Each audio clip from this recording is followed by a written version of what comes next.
Oke, selamat malam, Bu Yani. Malam, Pak. Terima kasih nih kita berkesempatan ya Iya. bikin workshop ini. Workshop ini kelas privat ini. Tapi lebih Private. afdol, jadi lebih tajam nah kalau Iya, kelas privat. amin. Iya, semoga iya.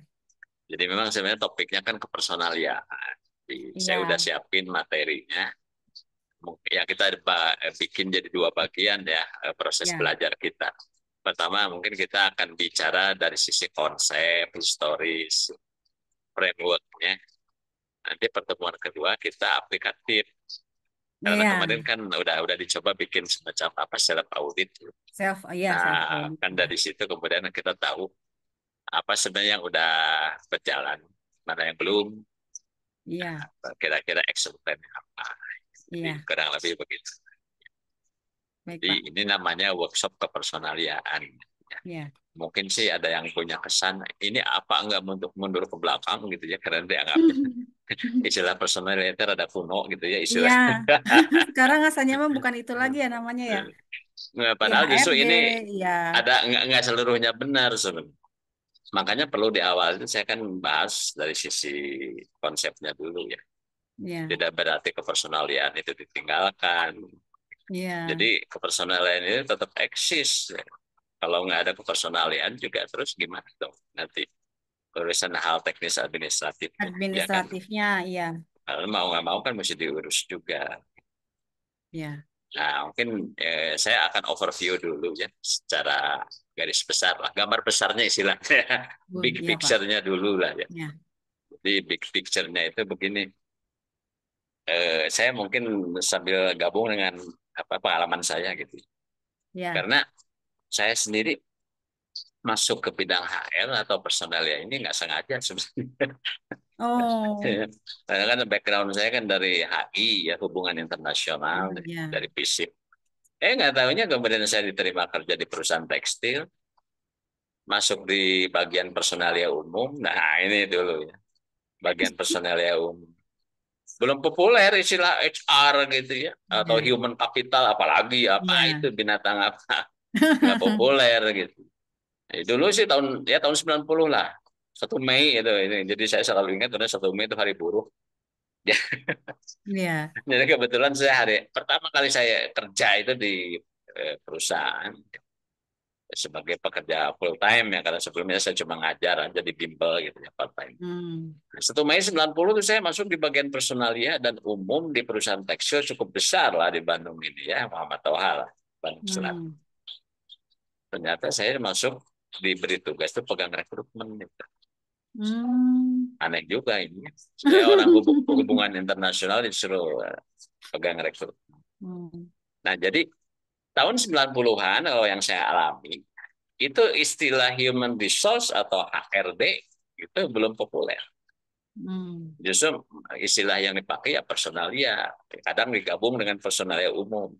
Personal Kalau ya, Om. sekarang mah apa ya, HR and General Affairs barangkali, ya, General HRGA gitu ya, Affair, kalau ya. sekarang. Ya. Nah, tapi ternyata saya diminta oleh owner pegang rekrutmen. Ya ini Hmm. saya mesti belajar belajar psikologi, Ya. psikologi industri organisasi, ya, asesmen dan sebagainya. Tapi untungnya saya dibantu nih sama konsultan, gitu, ya karena beliau juga Hmm. mengundang konsultan dari psikologi angkatan darat itu nggak tanggung tanggung gitu, Oh, kolonel itu, ya. lulusan Jerman itu jadi konsultan, jadi saya juga belajar banyak. Ya. Makanya sekalipun saya bukan dari psikologi, ya sedikit banyak ngertilah psikologi. Ya. Tahu alatnya siapa ya? Malah dilibatkan nih dulu tuh saya tertarik sekali ada satu metode yang disebut diskusi kelompok tanpa pimpinan. Ya, Oh, diskusi FGD. kelompok. Ya, jadi di situ kan kita biarkan mereka berinteraksi dan kita kasih penilaian. Itu tuh menarik gitu. Ya, Iya, iya. itu kan boleh dibilang bagian dari metode assessment center ya sebenarnya. Iya. Assessment Center. Dan yang menilai kan lebih dari satu. Waktu itu ya Iya, minimal dua lah, saya dengan beliau dan ada mungkin manajer yang ikut. iya. Nah, jadi ini historis yang secara faktual saya alami. Ya, saya alami. Baru kan kemudian tahun ya awal menjelang abad 2021 lah. Tahun 2000-an mulai terkenal human resource. Human Nah, resource. jadi pengertiannya kalau secara awam personalia dan HR itu dianggap nggak ada bedanya.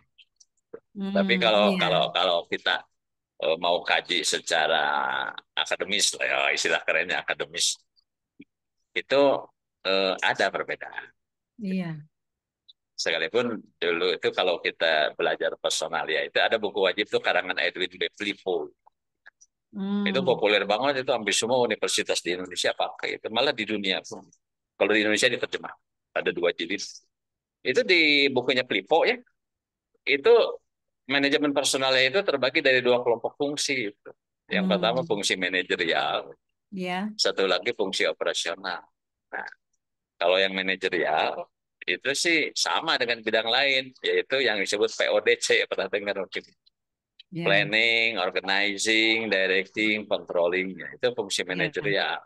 Jadi di bidang apapun itu tuh sama. Kita pegang SDM, pegang finance, pegang marketing atau produksi sama aja. Ya. Manajerial nama pasti itu PODC Pasti gitu itu ya. sama. Ya. Jadi itu kan fungsi semua atasan pasti PODC lah ya. Nah, yang membedakan itu adalah fungsi operasionalnya justru. Yang khas Hmm. personalia itu ada 6. Pertama adalah pengadaan. Di Mm-mm. dalamnya kan ada rekrutmen, ya, Ya. seleksi rekrutmen penempatan orientasi lah itu ya itu. Ya. Itu pengadaan. Yang kedua pengembangan. Ya, di dalamnya ada pelatihan, pengembangan, ya. Kemudian ada penilaian kinerja, ada pengembangan karir, ada di situ. Ya, termasuk mengelola kinerja. Itu ada di pengembangan. Itu fungsi kedua itu. Ya. Fungsi yang ketiga adalah yang disebut kompensasi atau Hmm. balas jasa. Ya, kalau secara teknis di dalamnya apa tuh payroll itu ya kelupaan gitu. Ya. Tapi Sekarang kalau komben ya Pak namanya. kompen ada istilah lebih baru lagi ini, Apa Pak? yaitu remunerasi. Oh iya, remunerasi. Remunerasi. Sebelum ini juga pernah populer istilah lain untuk kompen ini atau kompensasi benefit itu adalah total rewards. Pernah dipakai istilah Oh, itu, rewards. total Ya. rewards. Tapi sekarang kalau lihat di SKKNI ya untuk yang uji kompetensi itu standar ya, itu pakai istilahnya remunerasi. Hmm. Ya di dalamnya bicara tentang bagaimana kita memberi balas jasa kepada karyawannya secara Ya. efektif, efisien gitu ya. Nah, itu fungsi yang ketiga ya. Ketiga. Ya, tiga. Ya. Kemudian fungsi yang keempat adalah integrasi. Hmm. Integrasi itu bagaimana kita menggabungkan atau menyatukan antara kepentingan perusahaan dengan kepentingan karyawan. Jadi jangan bertolak belakang, harus terintegrasi. Nah, di dalamnya itu muncul hal-hal yang menyangkut bagaimana memimpin dengan baik. Ya. Jadi leadership masuk di situ tuh. Ya. Leadership tentang motivasi, ya, tentang hubungan karyawan, ya, industrial Ya. relation, bah. Itu masuk di Ya. situ. Ya, intinya sih bagaimana membangun rasa ikut memiliki, kemudian engagement, intinya itulah. Ya. Nah, itu yang Empat. keempat ya, yang keempat. Yang kelima adalah pemeliharaan, maintenance. Ya, di Ya. dalamnya kita bicara tentang bagaimana memelihara fisik dan mental dari karyawan. Hmm. Kalau secara fisik, ya bicaranya apa? K3 lah misalnya, keselamatan dan Ya. kesehatan kerja, kemudian kesejahteraan karyawan, ya Kesejahteraan bagaimana karyawan. mereka sehat, mereka tetap produktif. Nah, kemudian kalau aspek mental mungkin yang paling menonjol adalah bagaimana memelihara disiplin, ke disiplin karyawan, kepatuhan. Ya. Nah, itu yang disebut pemeliharaan. Ya intinya sih SDM itu ya harus di-maintain supaya dia tetap memiliki komitmen yang baik, Ya. ya, memiliki sikap kerja yang senantiasa positif, gitu, ya intinya. Terakhir yang keenam adalah pemisahan atau istilahnya dalam bahasa Inggris apa ya termination. Oh, Ter- termination. termination atau spiration. Ya, artinya bagaimana kita kemudian mengeluarkan SDM yang ada di perusahaan kita ini karena sudah waktunya memang keluar. Ya, Misalnya apa? Pensiun misalnya. Yang standar kan pensiun kan. iya betul. Nah, kemudian apa ya? Mungkin hal-hal yang bukan kehendak siapapun, misalnya meninggal dunia, gitu ya. Ya, Atau juga karena ada satu situasi yang terpaksa kita harus memberhentikan hubungan kerja. Itu banyak sebab. ya. Nah, itu kalau referensi buku klasiknya ini buku itu tuh dari Edwin P. Flipo itu. Oh, Bahkan buku ini saya juga pernah lihat jadi referensi utama dalam salah satu bab di buku manajemennya SBM ITB itu dulu. Ya. hmm, ya. Ternyata bab 5 aspek SDM itu isinya buku Flipo semua gitu. Satu bab sih. Jadi seolah-olah Oh, dirangkum lah. Itu ya. di buku wajibnya SBM ITB itu. Ya, dan banyak juga dipakai oleh workshop-workshop itu. Satu bab itu, bab 5 saya ingat itu karena saya berulang-ulang buku itu Hmm. saya baca. Karena senang Hmm, bacanya coba. itu. Ya. Ya, jadi buku Flipo ternyata yang paling banyak dirujuk. Nah, jadi kalau pakai referensi ini, kepersonaliaan atau manajemen personalia itu mencakup enam fungsi operasional. Ya, kalau manajerialnya kan nggak perlu disebut lagi karena semua bidang kan sama ya. Sama, iya. Planning, organizing, directing, controlling. Yang beda kan fungsi operasional, yaitu pengadaan, pengembangan, kompensasi, integrasi, pemeliharaan, dan pemisahan. Pemisahan. Jadi itu yang disebut personalia itu. Tapi sebenarnya Iya. kalau kita lihat di dalamnya, tapi saya juga baca bukunya, ternyata itu pun dibahas juga di dalam human resource management. Jadi sebenarnya irisannya Hmm. banyak tuh. Hmm.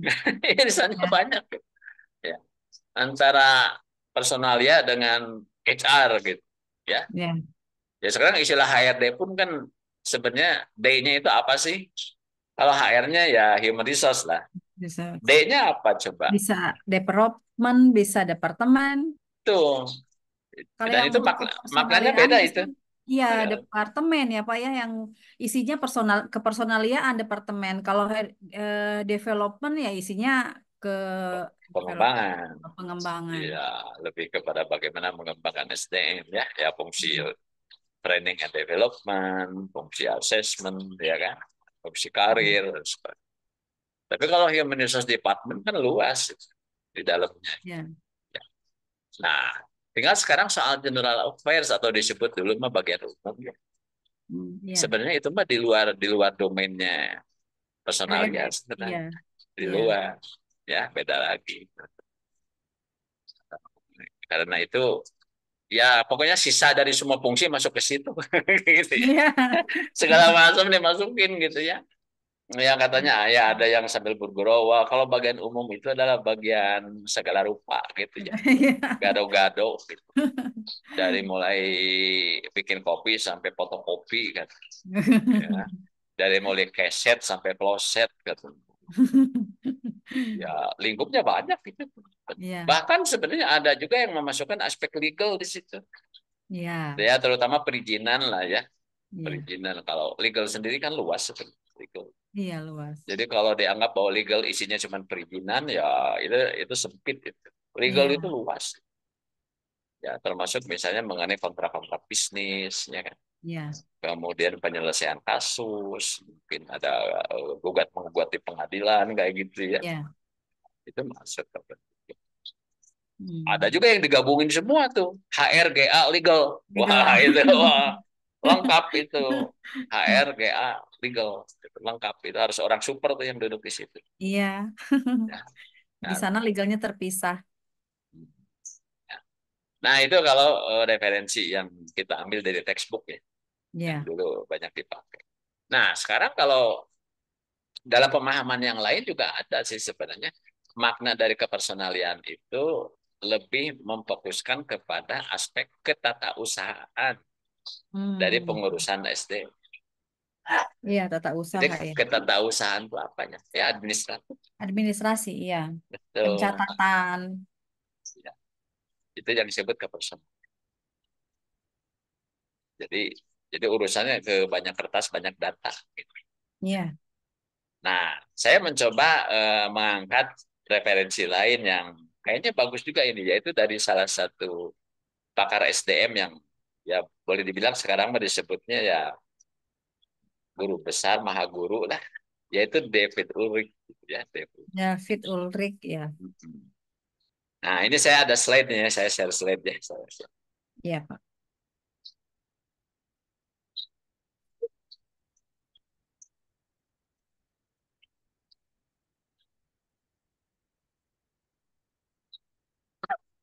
Udah muncul ya?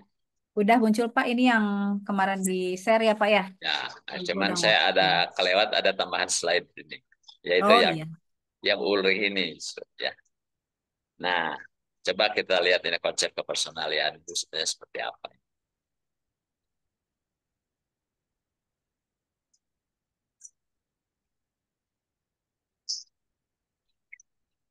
Nah, ini dalam bentuk tabel ya, coba ya, diperlihatkan perbandingannya apa. Apa sih perbedaan antara manajemen SDM dengan manajemen personalia? ya, Pertama dari sisi fokusnya dulu, apa pusat perhatiannya itu. Kalau manajemen SDM itu fokusnya pada manusia sebagai aset strategis yang perlu dikembangkan dan diberdayakan untuk mencapai tujuan organisasi. Nah, bedanya dengan manajemen personalia, fokusnya pada administrasi dan administrasi. pengelolaan karyawan, Ya, terutama terkait penggajian, rekrutmen, dan pelatihan dasar. Jadi ya, bukan pelatihan yang sifatnya manajerial atau strategik, tapi pelatihan dasar. ya, Nah, kemudian orientasinya, manajemen SDM itu orientasinya proaktif dan strategis, berfokus pada perencanaan jangka panjang dan pengembangan karyawan untuk menghadapi tantangan masa depan. Jadi lebih ke masa datang gitu. Ya ya, strategik lah tentunya. Nah, tapi kalau manajemen personal ya itu orientasinya itu reaktif dan administratif. Kalau ada yang minta baru dilayani kayak gitu loh. ya, Kalau nggak minta ya dia didiemin aja. ya, Berfokus pada penyelesaian masalah. Kita ada masalah, ada satu situasi, ya kita respon, kita selesai. Jadi pada penyelesaian masalah dan pemenuhan kebutuhan operasional sehari-hari. ya, Jadi lebih ke day to day gitu, daily ya, daily activity lah. Ya. Kemudian peran karyawannya bagaimana? Nah, di dalam manajemen SDM, peran karyawan itu dipandang sebagai mitra strategis atau strategic partner dan aset berharga yang berkontribusi pada kesuksesan organisasi. Nah, bedanya dengan manajemen personal, ya karyawan itu dipandang sebagai sumber daya yang perlu dikelola dan dikendalikan untuk mencapai efisiensi operasional. Jadi bagaimana caranya SDM atau karyawan yang kita punya itu didaya gunakan gitu, dengan iya, optimal. Jadi jangan sampai banyak yang idle gitu. Fokusnya ke situ. Jadi lebih kepada efisiensi gitu, pendaya gunaan yang optimal.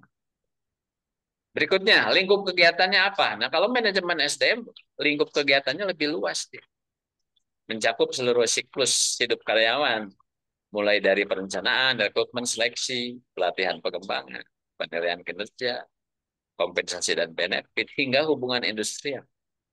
Juga mencakup pengembangan budaya organisasi dan strategi SDM. Nah, ini kan beda ya ini ruang lingkupnya. Udah iya, luas, strategik lagi gitu. iya, Bedanya dengan manajemen personal ya, ini lebih sempit ya. Terutama berfokus pada kegiatan administratif seperti penggajian atau pengupahan, ya, administrasi kepegawaian, rekrutmen, dan pelatihan. Pendekatan yang dipakai apa? Kalau di dalam manajemen SDM, pendekatan yang dipakai itu lebih humanistik dan partisipatif, melibatkan karyawan dalam pengambilan keputusan dan pengembangan karir mereka. Sedangkan manajemen personal itu lebih birokratis dan top down, dari atas hmm, ke bawah gitu.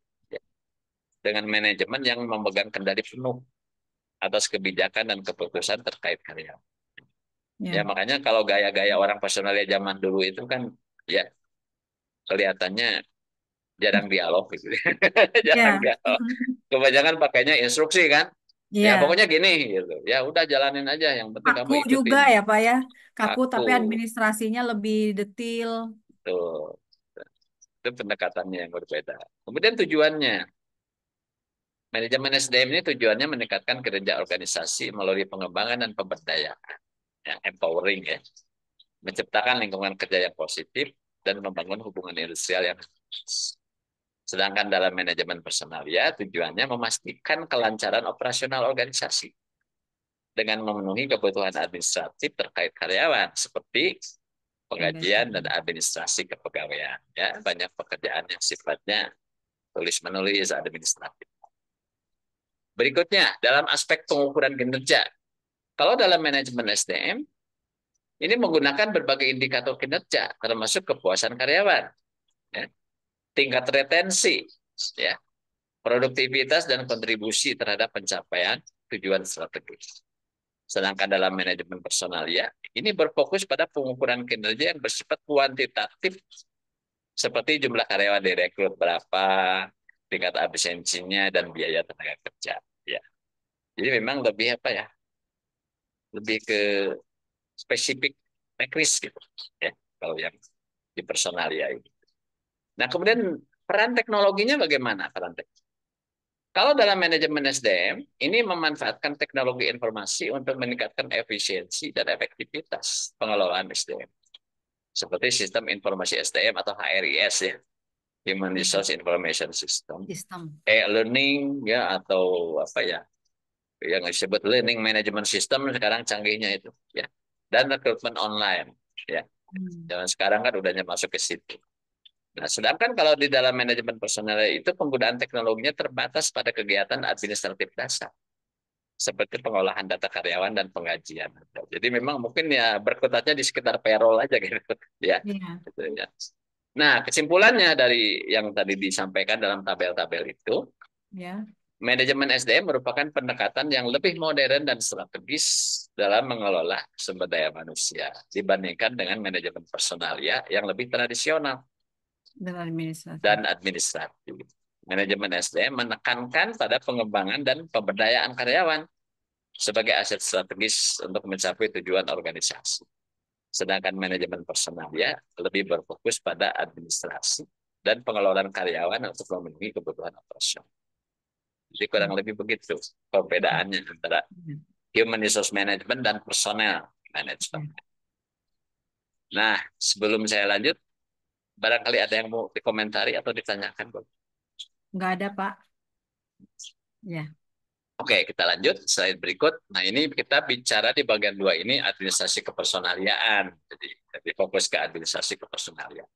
Jadi bicara tentang definisi, ruang lingkup, proses, tugas, input, proses output, dan outcome-nya itu. Ya. ya. Tapi kebetulan ini ada tabelnya nih, lebih lebih gampang nih. Ya. Hmm. Tabelnya itu begini. Jadi ini kita mencoba pakai pendekatan sistem ya. Ada input, proses, output, outcome. Jadi ini kan ada fungsi-fungsi di sini. Ya. Jadi yang pertama misalnya inputnya kebutuhan tenaga kerja, prosesnya perencanaan tenaga kerja, outputnya rencana rekrutmen, outcome-nya adalah karyawan yang kompeten dan sesuai dengan kebutuhan organisasi. Jadi ini adalah fungsinya fungsi rekrutmen. Kemudian kalau inputnya kandidat karyawan orang melamar, prosesnya rekrutmen dan seleksi. Ya, ini kan berlanjut ya dari perencanaan kan masuk ke rekrutmen dan seleksi. Iya, Outputnya karyawan baru. iya. Outcome-nya adalah peningkatan produktivitas dan kinerja organisasi. Ya tentu dong dengan masukin orang baru ya harusnya organisasi juga lebih lebih Produktif. banyak ya produktivitas. Kemudian inputnya karyawan baru. Prosesnya adalah orientasi dan penempatan. Outputnya adalah karyawan yang terintegrasi dengan baik. Ya udah bisa menyesuaikan diri lah. Outcome-nya adalah peningkatan retensi karyawan dan kepuasan kerja. Ya. Jadi retensi itu orang betah lah, disebut retensi itu. Hmm. Ya, Betah ya. nggak kepikir mau pergi kemana-mana gitu. Ya. Berikutnya inputnya adalah kebutuhan pelatihan atau training Apa needs. boleh Proses dipotong? boleh silakan. Kalau di sana justru orang pada betah sih, Pak. Pada Ya, rajin juga, Pak. Tapi tingkat inisiatifnya yang kurang. ya, tinggal dipoles Malah di di situnya. sana usianya itu mayoritas ya Pak, 5 menjelang pensiun dan sudah pensiun ditarik kembali gitu. Budayanya di sana karena sepertinya budayanya untuk men-share ilmu itu susah gitu loh Pak, si Ya, senior itu tidak kurang memberikan kesempatan bagi yang ya. muda-muda. gitu. Ya mungkin itu tipikal apa ya? Generasi apa kali? X kali ya. Saya juga generasi X. Ya, kayak gitu. Jadi sekarang itu hampir di tiap departemen tuh Pak ditemukan berapa persen tuh banyak sekali yang mayoritas udah usia 50 ke atas, bahkan ada yang sudah Mister Seti itu udah 70 tahun, Pak. Oh gitu. tujuh Iya, puluh masih ada. iya masih ada. Wah, iya. Belum Jadi dipensiunkan ya? Atau belum masih dipensiunkan, malah yang pensiun juga karena dianggap nggak ada orang lagi yang bisa, jadi ditarik lagi gitu. Tapi sebenarnya itu kan nggak ini ya Pak ya, bahaya ya kalau misalnya nanti suatu saat amit-amit apa gitu kan, kita di situ ilmunya hanya terbendung di atas aja, nggak menetes ke bawah betul. gitu, iya. Itu yang disebut masalah suksesi ya. Ada hambatan dalam suksesi dan kaderisasi. Tapi Iya, yang kayak kaderisasinya gitu tuh banyak. Di tempat saya juga ada gejala seperti itu. Jadi itu. Mm-mm. bicara kaderisasi atau suksesi itu sigano gampang gitu. Iya. Tapi ternyata nggak gampang gitu. Nggak Iya, gampang. orang malah Ya. jadi bertahan di zona nyaman, terus Mm-mm. ketika misalnya ada perubahan, mereka blocking karena merasa Ya. sudah harus bertahan di ininya dia gitu, Pak, di lingkarannya dia. Ya. Yang Jadi ya sulit buat, itu kan kalau ternyata transfer ilmu dan skillnya belum berjalan dengan baik. nah itu yang saya Jadi maksud Pak. Jadi kalau kita paksakan orang itu pensiun pun terjadi satu apa ya gangguan ya ke ya operasional. operasionalnya gangguan. Jadi manajemen pun ada rasa kekhawatiran kalau misalnya memang dipaksakan untuk diputus gitu, karena memang di sana sharing ilmunya ya dia pendem sendiri gitu Pak, nggak Iya, ditransfer. ya. Jadi merasa terancam kalau ilmunya Iya, dibagi-bagi itu takut iya, takut gitu. tersaingi kan gitu ya. Iya betul. Jadi Ya, pas sekarang aja saya masuk, saya mau ini iklim kerja di sana ya, apa? Pengen tahu nih iklim kerja di sana tuh seperti apa kok? Banyak sekali keluhan dari manajemen. Ini udah langsung ada seperti yang menolak menolak sih enggak, tapi kelihatannya rada ngeblok gitu Pak. ya, ya. Ya itu Gitu. apa adalah perubahan itu kan zona nyaman tadi dan Iya, retensi ingin mempertahankan status quo. iya. Ya itu bagi jenis bisnis tertentu yang memang perubahan cepatnya tidak diadaptasi itu ya itu bisa menjadi bumerang buat perusahaan. Iya betul. Terutama kan industri kreatif kayak gitu, kreatif atau startup itu nggak bisa kayak gitu. Tapi mungkin kalau Iya. sektor tekstil mungkin ada yang masih mencoba bertahan. Tapi kalau tidak ya tidak ada satu terobosan ya untuk merubah itu digerus terus itu kinerja perusahaannya karena perusahaannya tidak adaptif gitu, gitu. Tidak menyesuaikan diri dengan Iya. tuntutan lingkungan. Jadi itu sebenarnya bom waktu itu Mohon kalau ya tidak betul ya. kalau tidak ada terobosan dari terutama dari top manajemen harus berani Iya. untuk investasi terhadap SDM terutama ya kalau saya kira orang yang ini faktor alam ya kita bukan mau membuang orang juga ya kan kalau udah mencapai usia tertentu mah udah lansia gitu memang pasti produktivitas juga mulai turun Udah menurun ya. ya itu kan saya Dari kira hukum pola alam lah itu pikir, gerak juga kan sudah ya melambat. ya harus ada keberanian juga ya tapi memang harus terencana ya jangan terlalu gerasa gerusu juga Iya, kalau enggak nanti itu gangguan operasionalnya itu ya, ya ya. Itu memang kalau misalnya kita lagi ada problem di masalah lembur-lembur yang tinggi juga mereka pasti seperti seolah mengancamnya dengan kata takutnya nanti produktivitas terganggu, target tidak tercapai. Nah, seperti itu udah kata-kata yang membuat manajemen tuh rada mengalah gitu. senjatanya itu Ya, jadi sebenarnya yang saya pikir itu kok kayaknya kita malah dikendalikan mereka gitu ya. betul ya. Ya memang ini juga kita harus mulai apa mempertimbangkan kembali sikap yang lebih tepat ya. Iya, Jadi toh bagaimanapun yang harus tetap berjalan kan organisasi Iya, Tapi kalau organisasinya. SDM-nya tidak adaptif, ya itu justru akan melemahkan organisasi sendiri. Mm-mm. Hmm, Ya, manajemen perubahan lah ininya solusinya. Bagaimana melakukan perubahan. iya Pak. Sedikit-sedikit Oke, ini juga Pak. Ya, ya. Mangga. Berikut ini adalah input proses output di area yang lain ya. Ini kebutuhan pelatihan, prosesnya pelatihan dan pengembangan, outputnya karyawan yang terlatih dan lebih kompeten. Outcome-nya adalah peningkatan kinerja dan pengembangan karir karyawan. Jadi kalau ada karyawan nggak mau ikut training tapi pengen naik pangkat itu ngaco namanya itu. Nah, Anda kalau Iya, mau mau karir bagus ya harus belajar dong, harus ikut pelatihan supaya iya, kompetensinya meningkat.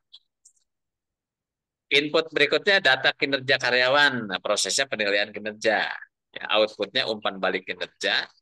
Outcome-nya adalah peningkatan kinerja dan pengembangan karyawan. Input yang berikutnya adalah struktur gaji dan benefit ya, struktur skala upah lah ya. iya. Prosesnya adalah kompensasi dan benefit, outputnya pembayaran gaji atau upah dan benefitnya. Kemudian outcome-nya peningkatan motivasi dan kepuasan kerja.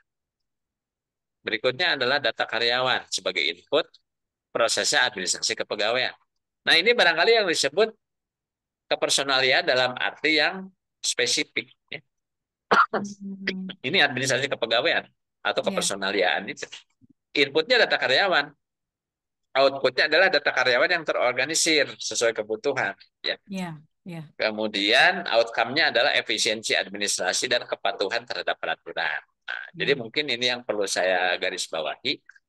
Kalau bicara kepersonalian dalam arti yang sempit atau dalam arti yang spesifik, sebenarnya wilayah ini sebenarnya ya Hmm, mengubah input data karyawan itu dalam proses administrasi kepersonalian, outputnya adalah data karyawan yang terorganisir. iya, Ya, keuntungannya ini efisiensi administrasi dan kepatuhan terhadap peraturan. iya. Nah, salah satunya barangkali yang bisa meningkatkan efisiensi itu adalah penggunaan komputer ya atau sistem Hmm, informasi ya HRIS. iya, Termasuk kan kita mulai serba digital lah, jangan pakai banyak iya. kertas kayak gitu, ini Iya, bisa paperless. dipakai. Ya. Nah, input yang berikutnya adalah konflik atau masalah ketenagakerjaan, keluh kesah gitu ya. Prosesnya adalah hubungan industrial, outputnya adalah penyelesaian konflik. Nah, outcome-nya apa? Yaitu lingkungan kerja Lingkungan yang kerja yang harmonis dan harmonis. Ya. produktif. Nah, tapi kalau keseluruhannya kita lihat, maka ini mencakup ini semua nih, ya, dari mulai perencanaan, rekrutmen, seleksi, orientasi penempatan, pelatihan pengembangan, penilaian kinerja, kompensasi benefit, administrasi kepegawaian, dan hubungan industrial. Jadi ini ada berapa? Proses 1, 2, 3, tambah 4, Hmm, 5, 6, 7, 8. Ada 8 fungsi. Jadi kesimpulannya apa? Administrasi kepersonalian itu memainkan peran penting dalam memastikan kelancaran operasional organisasi dengan mengelola sumber daya manusia secara efektif efisien. Efektif itu adalah sasarannya tercapai, efisien itu hemat, ya, enak. tidak banyak pemborosan. Hmm, Dengan memahami ruang lingkup, proses, tugas serta input proses output outcome tadi dari administrasi kepersonalian, organisasi itu dapat mengoptimalkan pengelolaan karyawan dan mencapai tujuan organisasi secara lebih baik. Nah, itu yang tadi saya bilang kita akan coba lihat bagaimana pemikiran seorang guru besar yang sangat populer ini ya, Dave ya. Ulrich. Dave Ulrich itu dalam salah satu bukunya, kalau nggak salah judulnya adalah Employee Champion. Dia itu eh, menyampaikan satu konsep yang disebut model of HR roles atau model peran-peran SDM. Ya, ini yang menarik dan ini mempermudah kita memahami ya manajemen SDM secara menyeluruh komprehensif. Nah ini beliau deh.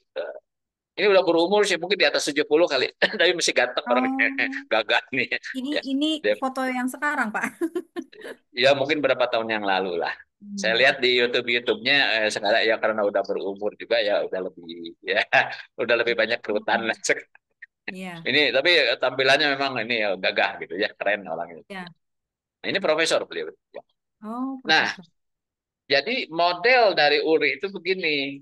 Jadi kalau kita bicara eh, kategorisasi peran-peran SDM. Jadi kalau ditanya orang SDM tuh perannya apa sih gitu, itu pertanyaan. Ini Ya, bisa dijawab dengan gambar ini. Gitu. Jadi strategi. pertama, kalau ke bagian atas ini adalah fokus kepada masa datang dan strategis. Nah, ya. Kalau ke bawah ini fokus kepada day to day Day to day. dan Mm-mm. operasional sehari-hari. Ya. Jadi vertikal itu ke atas itu fokus strategik ke masa datang. Kalau di bawah itu adalah sehari-hari operasional. Nah, terus ada lagi kiri kanan. Kiri ini adalah fokus kepada proses bisnis. Sedangkan kanan ini fokus pada people atau kepada orang. Nah, jadi berdasarkan 4 kategori eh, kecenderungan atau apa ya perspektif barangkali perspektif atau dimensi, maka ketemulah 4 peran yang harus dijalankan oleh seorang HR. Pertama adalah peran sebagai strategic partner atau mitra strategis. Apa ciri daripada peran sebagai mitra strategis? Dia orientasi kepada masa datang dan strategis, tapi kaitan proses. Gitu. Kaitan proses. Yang ini. Ya. Nah, terus yang sebelah kanan, kita lihat ini ada peran sebagai agen perubahan, change agent. Ya. Fokusnya ke strategik juga, ya, dan masa datang, tapi menyangkut people. Hmm. Ya, bagaimana orang-orang itu mau berubah? Itu kan yang tadi diceritakan orang-orang itu mau nggak mau belajar gitu ya, atau nggak mau mengajari. Isunya isu di sini gitu. Ya, bagaimana kita harus bisa menciptakan banyak agen perubahan gitu di perusahaan. Hmm. Ya, jadi harus ditularkan dan ini nggak gampang, nggak gampang. Apalagi Hmm. orang-orang kan cenderung defensif ya atau retensi Ya. ya. Nah, ini yang atas ini 2 itu memang fokusnya ke masa datang dan strategis. Tapi kalau yang kiri kepada proses, yang kanan ke people, ke orangnya. Hmm. Nah, kita lanjut ke bawah nih. Jadi kan kalau ke bawah itu kan day to day, sehari-hari itu. Hmm. Ya, operasional yang sifatnya teknis sehari-hari. Yang menyangkut proses, itu yang disebut peran kita sebagai administrative expert, ahli administrasi. Nah, ini nih, kiri bawah. Ya. Sedangkan kanan bawah, ini sehari-hari juga, tapi menyangkut people, menyangkut orang. Ini yang disebut peran kita sebagai employee champion atau pembela karyawan. Ya, pembela karyawan. Bagaimana kita melindungi karyawan. Jadi Hmm. ini ada 4 peran. Nah, kalau kita lihat banyak perusahaan, justru sebenarnya banyak yang daerah atas ini belum digarap benar-benar nih setelah Hmm. atas. Ya. Makanya kan ada jabatan yang populer juga yang disebut business partner ya. HR business HRBP, sering dengar Ya, HRBP, ya, LBP. Human Hmm. Resource Business Partner, itu kan sebenarnya peran yang ini nih, kiri atas ini. Hmm. Ya. Gimana? Terus juga ada peran sebagai change agent ya, sekalipun belum banyak. Tapi saya pernah kenalan dengan seseorang, jabatannya adalah eh, apa ya, manajer perubahan. Manajer Jabatan perubahan. aneh gitu ya, manajemen perubahan, change manager gitu. Waduh hebat, change manager. Hmm. Ya. Oh berarti udah serius dia tuh, Iya, udah menangani terfokus perubahan kan, gitu. ya. Ya sampai ada jabatan khusus gitu, change manager ada ya. Nah, yang administrative expert ini sebenarnya isinya personalia, ke personalia. Mm-mm. Iya, Cuma di sini agak beratnya apa? Ada kata-kata expert. expert. Jadi nggak bisa cuma jadi tukang nyatet, tukang absen, atau tukang hitung lembur. Ya, ya nggak? Hmm. Iya. Kalau administrative expert itu advance juga gitu. Ya. Karena malah di dalamnya mungkin menyangkut apa yang disebut data analitik ya. Data Hmm. analitik, bagaimana menggunakan statistik, ya kan? Bagaimana menggunakan HRIS, ya, sistem informasi SDM. Ya. Kalau employee champion adalah bagaimana kita memprotek karyawan supaya mereka tetap engage, ya, tetap Ya. harmonis hubungan kerjanya. Nah, mungkin di slide berikutnya ada perinciannya nih. Ya. Nah, Ya. ini tuh kerjaannya apa aja sih sebenarnya? Keempat peran ini. Ya. Nah, kita lihat yang pertama dulu strategic partner ya. Ini yang disebut orientasinya ke masa datang, strategis, tapi menyangkut proses. Nah, ini strategic partner ini garis-garis besar peranannya disebutkan di sini. Mengembangkan dan menggabungkan strategi dengan bisnis. Gitu, ya. Hmm. Mengembangkan dan menggabungkan strategi dengan bisnis. Berikutnya adalah membantu para manajer lini. Jadi teman-teman kita tuh yang ada di produksi, di marketing, gitu yang Ya. disebut line manager. Dalam memecahkan persoalan-persoalan organisasi, Oh, persoalan-persoalan manusia, ya, isu-isu yang terkait perubahan and change related issues. Ya. Jadi kita menjadi advisor atau advisor. Ya. ya konsultan lah, ya, Ya. konsultan dari manajer departemen lain. Ya. Kemudian berikutnya adalah memberi kontribusi kepada tim manajemen di dalam pengambilan keputusan yang sifatnya strategis. Ya, tinggal kan sekarang persoalannya kita suka diajakkan meeting nggak? Itu masalahnya. Gitu. Ya. Kalau nggak pernah diajakkan meeting, ya bagaimana kita bisa ngasih advice ya? Dia kita Advice. nggak Ya. tahu gitu, ya. Iya. Yang lagi mereka pikirin apa gitu. Ya. Jadi memang ini juga tidak bisa bertepuk sebelah tangan ya. Kalau kita nggak dilibatkan ya kita nggak bisa dong berperan di area ini, betul nggak? Ya. Ya. Iya. Kalau kita dilibatkan ya insya Allah kita bisa berperan di area ini. Kemudian apa lagi ya? Ini mengembangkan ya. Jadi ini kaitan dengan sistem thinking, cara berpikir secara sistem. Ya. Kemudian bagaimana mulai kita berpikir kepada fokus pada pelanggan. Kemudian yang lainnya adalah eh, strategically manage workforce development. Jadi secara strategis ini mengurus bagaimana pengembangan tenaga kerja. Ya Hmm. intinya sih strategik itu yang sifatnya jangka panjang Iya. dan berdampak besar. Iya. Ini diantaranya ya. Kalau Iya. kita mau berperan sebagai strategic partner. Kemudian belok ke sebelah kanan ini ya. Ini peran sebagai agen perubahan ya. Strategis tapi menyangkut people. Ya, bagaimana kita bisa memahami budaya organisasi dan apa itu efektif efisien dan tidak efektif.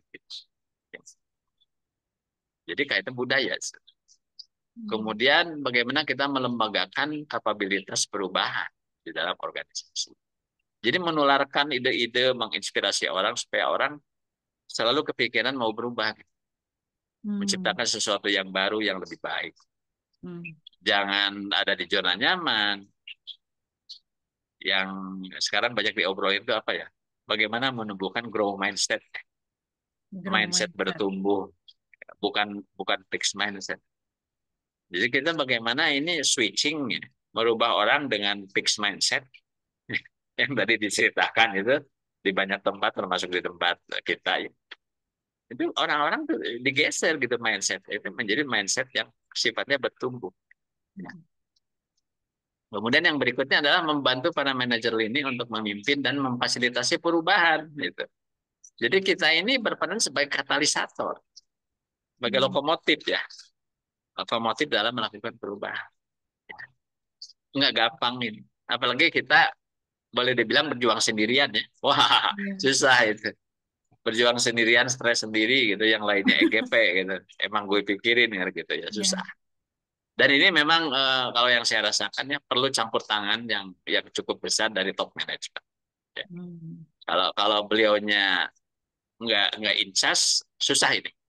Ya. Kita jadi orang aneh gitu di perusahaan itu. Kita aja yang menggembar-gemborkan perubahan, yang lainnya nggak mikir gitu. Ya. Nah, kemudian yang berikutnya adalah meningkatkan pengembangan manajemen. Jadi para manajer pun, para petinggi itu harus dikembangkan itu. Ya, jangan kemudian hati dan pikirannya ada di masa lalu gitu, tapi dia hidup di masa sekarang gitu. Ya kan? Hmm. Hmm. Nah, jadi Ya. mereka harus itu dikembangkan kapabilitasnya, tapi terutama mindset sebenarnya. Hmm. Karena perubahan itu kan sebenarnya triggernya itu mindsetnya. Ya, kalau Hmm. mindsetnya memang bisa kita setel, ya, sehingga memiliki yang tadi ya, mindset bertumbuh, itu lambat laun bisa gitu, dilakukan. Nah, ini yang dua di atas ini yang disebut dua peran yang sifatnya strategis, cuma bedanya fokusnya aja sih yang sebelah kiri ke Ya. proses, sebelah Ya. kanan ke orang. Ya. Nah, sekarang kita masuk ke bawah. Administrative expert itu yang tadi saya bilang sebenarnya personalnya itu ada di sini sebenarnya. Ya. Karena ini day to day, kegiatan sehari-hari, tapi menyangkut proses.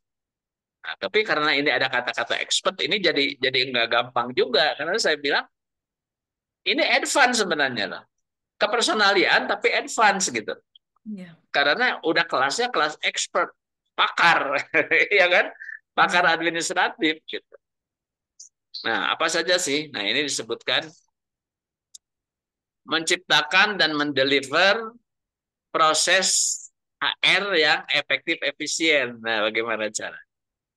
Ya, termasuk pelayanannya yang dirancang khusus dengan kebutuhan yang unik dari bisnis kita.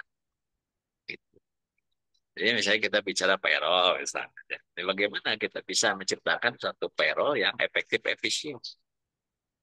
Ya, dengan menggunakan teknologi terbaru yang bisa kita pakai. Ya. Yang pasti kan kalau kalau ketok-ketokan mesin ketokan udah ditinggalin kan ya. Iya.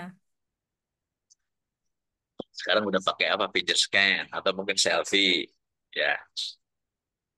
Kalau dulu kan orang payroll banyak itu karena harus menyalin data ya dari ketok-ketokan di input. Benar nggak? Iya. Iya. Kalau Sekarang sekarang udah kan udah terinput nggak perlu. otomatis. Karena setiap orang melaporkan kehadiran masing-masing kan. Gitu. Kemudian yang berikutnya adalah mengelola people ya dan hal-hal yang terkait dengan biaya. Jadi ini bagaimana mengendalikan biaya. Manage people and HR related costs. Apa aja sih biaya yang muncul di wilayah SDM ini, wilayah karyawan? Kita harus kelola biaya. Yang inti nama efisiensi. Jangan Iya. sampai banyak biaya-biaya yang nggak perlu tapi keluar terus gitu. Dan manfaatnya nggak kerasa apa sih gitu. Ya. Contohnya ATK, alat tulis dan kantong. Saya kemarin dapat ini sharing dari uh, pimpinan fakultas di Unpad. Gitu. Ternyata mereka sudah melakukan paperless, Hmm. bisa menghemat biaya ATK sampai 5 miliar satu fakultas. Gila Wow. nggak? Wah, hebat itu. Jadi sekarang tuh kita bikin KRS apa yang absen, aku udah pakai kertas. Udah digital semua. Jadi tinggal masuk ke webnya, kita masing-masing punya akun di situ ya. Di situ aja interaksi. Ya. Jadi kertas itu udah bukan bukan hilang sama sekali sih, tapi udah dikurangi banyak banget gitu. Ya, kertas. Kemudian berikutnya adalah memastikan customer internal dan eksternal ya. Kita masih tetap fokus kepada customer internal dan eksternal. Jadi sebenarnya memang pelanggan kita itu ya orang HR itu kalau ditanya pelanggannya siapa? Sebenarnya pelanggan yang utama kita itu pelanggan internal sebenarnya. Ya nggak? Hmm. Siapa sih pelanggan kita itu? Karyawan, para manajer, pimpinan perusahaan. Kalau yang ada di luar paling siapa? Keluarga karyawan. Iya nggak? Iya. Iya. Nah, ya. Karena kan kita fungsinya bukan yang jualan barang atau memasarkan produk, enggak.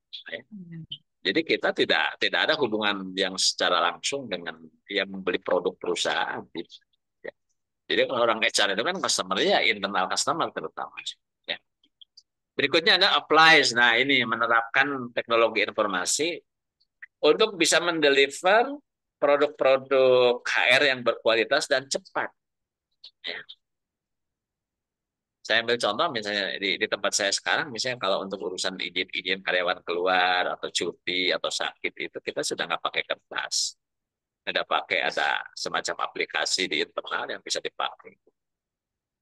Jadi nggak perlu juga misalnya bikin formulir, ngisi gitu ya, blanko ya, terus menghadap atasannya nggak perlu. Semua dengan smartphone bisa dilakukan.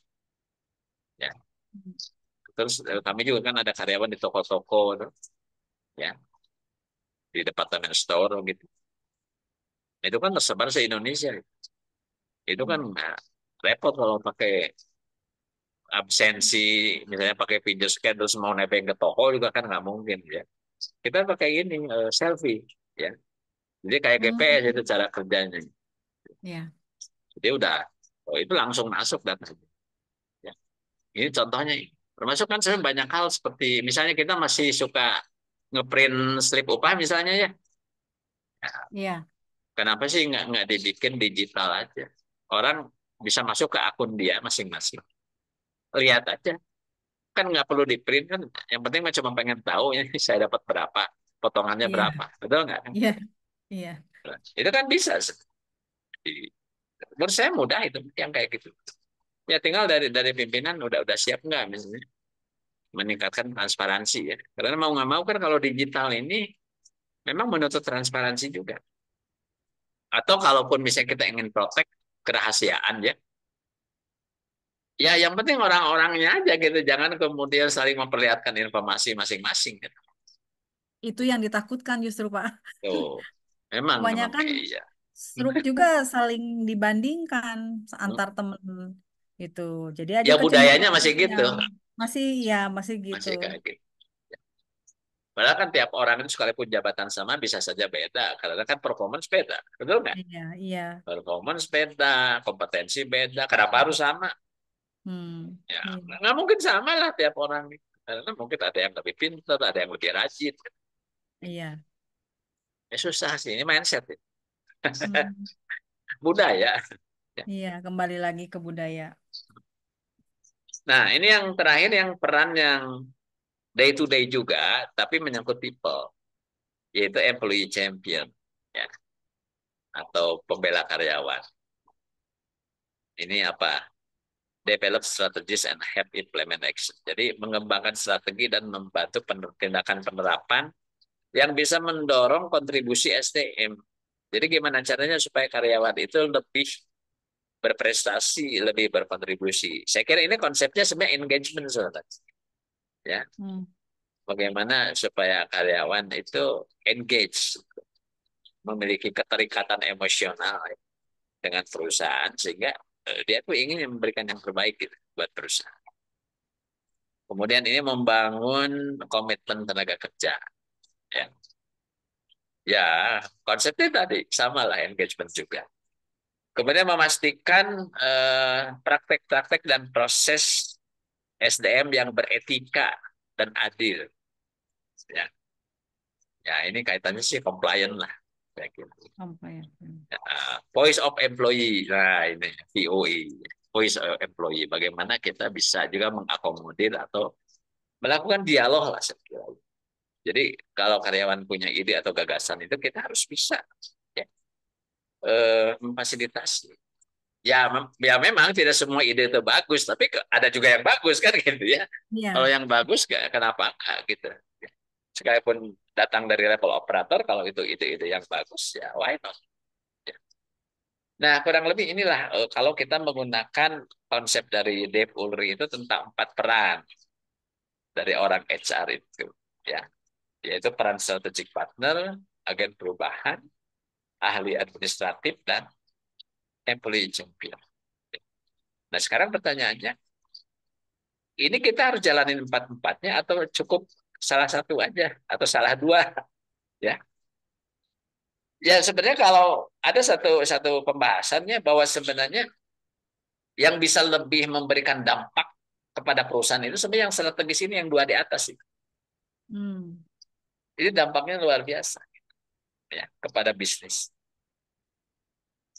Cuman paradoksnya atau ironisnya apa? Sebagian besar perusahaan itu sibuknya di dua yang bawah Iya. ya. lebih sibuknya ngurusin administrasi dan keluh kesah, betul nggak? Iya. Coba aja cek, coba di banyak perusahaan. Kebanyakan Lebih kita ini, seneng ke ya itu. bikin laporan-laporan gitu, Pak, Nah, nagih-nagih itu. laporan. Tapi laporan pun juga nggak dioptimalkan. Nggak Ya, di, sebenarnya iya, kalau nggak dianalisa. betul. Jadi kita administratif tapi belum mencapai level expert gitu maksudnya ya. Atau usernya sendiri nggak tahu harus diapain itu laporan ini. Punya kesimpulan dan saran apa dari laporan itu kita nggak tahu. Ya. Iya, Jadi kita ngurusin administratif tapi belum mencapai level expert gitu maksudnya. Ya, iya, masih masih apa ya di permukaan aja gitu, belum menyentuh esensinya sebetulnya. Nah, yang bawah ini yang dua ini ya, administratif dan employee champion itu sebenarnya nilai tambahnya kepada perusahaan itu tidak terlalu besar dibandingkan yang strategis. Nah, tapi hmm, sebenarnya empat-empatnya ini mau nggak mau kan harus dijalani. Betul? hmm, iya, Keempat-empatnya. Jadi hmm, kita harus berperan sebagai mitra strategis, berperan sebagai agen perubahan, berperan sebagai ahli administratif, dan juga berperan sebagai pembela karya. Empat-empatnya harus dijalankan secara simultan bersama-sama. Kalau ingin memperoleh yang maksimal gitu dampaknya bagi perusahaan dan bagi karyawan juga gitu. Ya karena karyawan juga happy kok kalau kita bisa berperan di 4 wilayah hmm, gitu. iya, Silakan kalau ada pertanyaan. belum, Pak. Nah, ini penjelasannya lebih lanjut ya. Perbedaan 4 peran itu berdasarkan konsepnya Ulrich. Jadi kalau kita bicara mitra strategis, fokus utamanya menyelaraskan strategi SDM dengan strategi bisnis. Ya.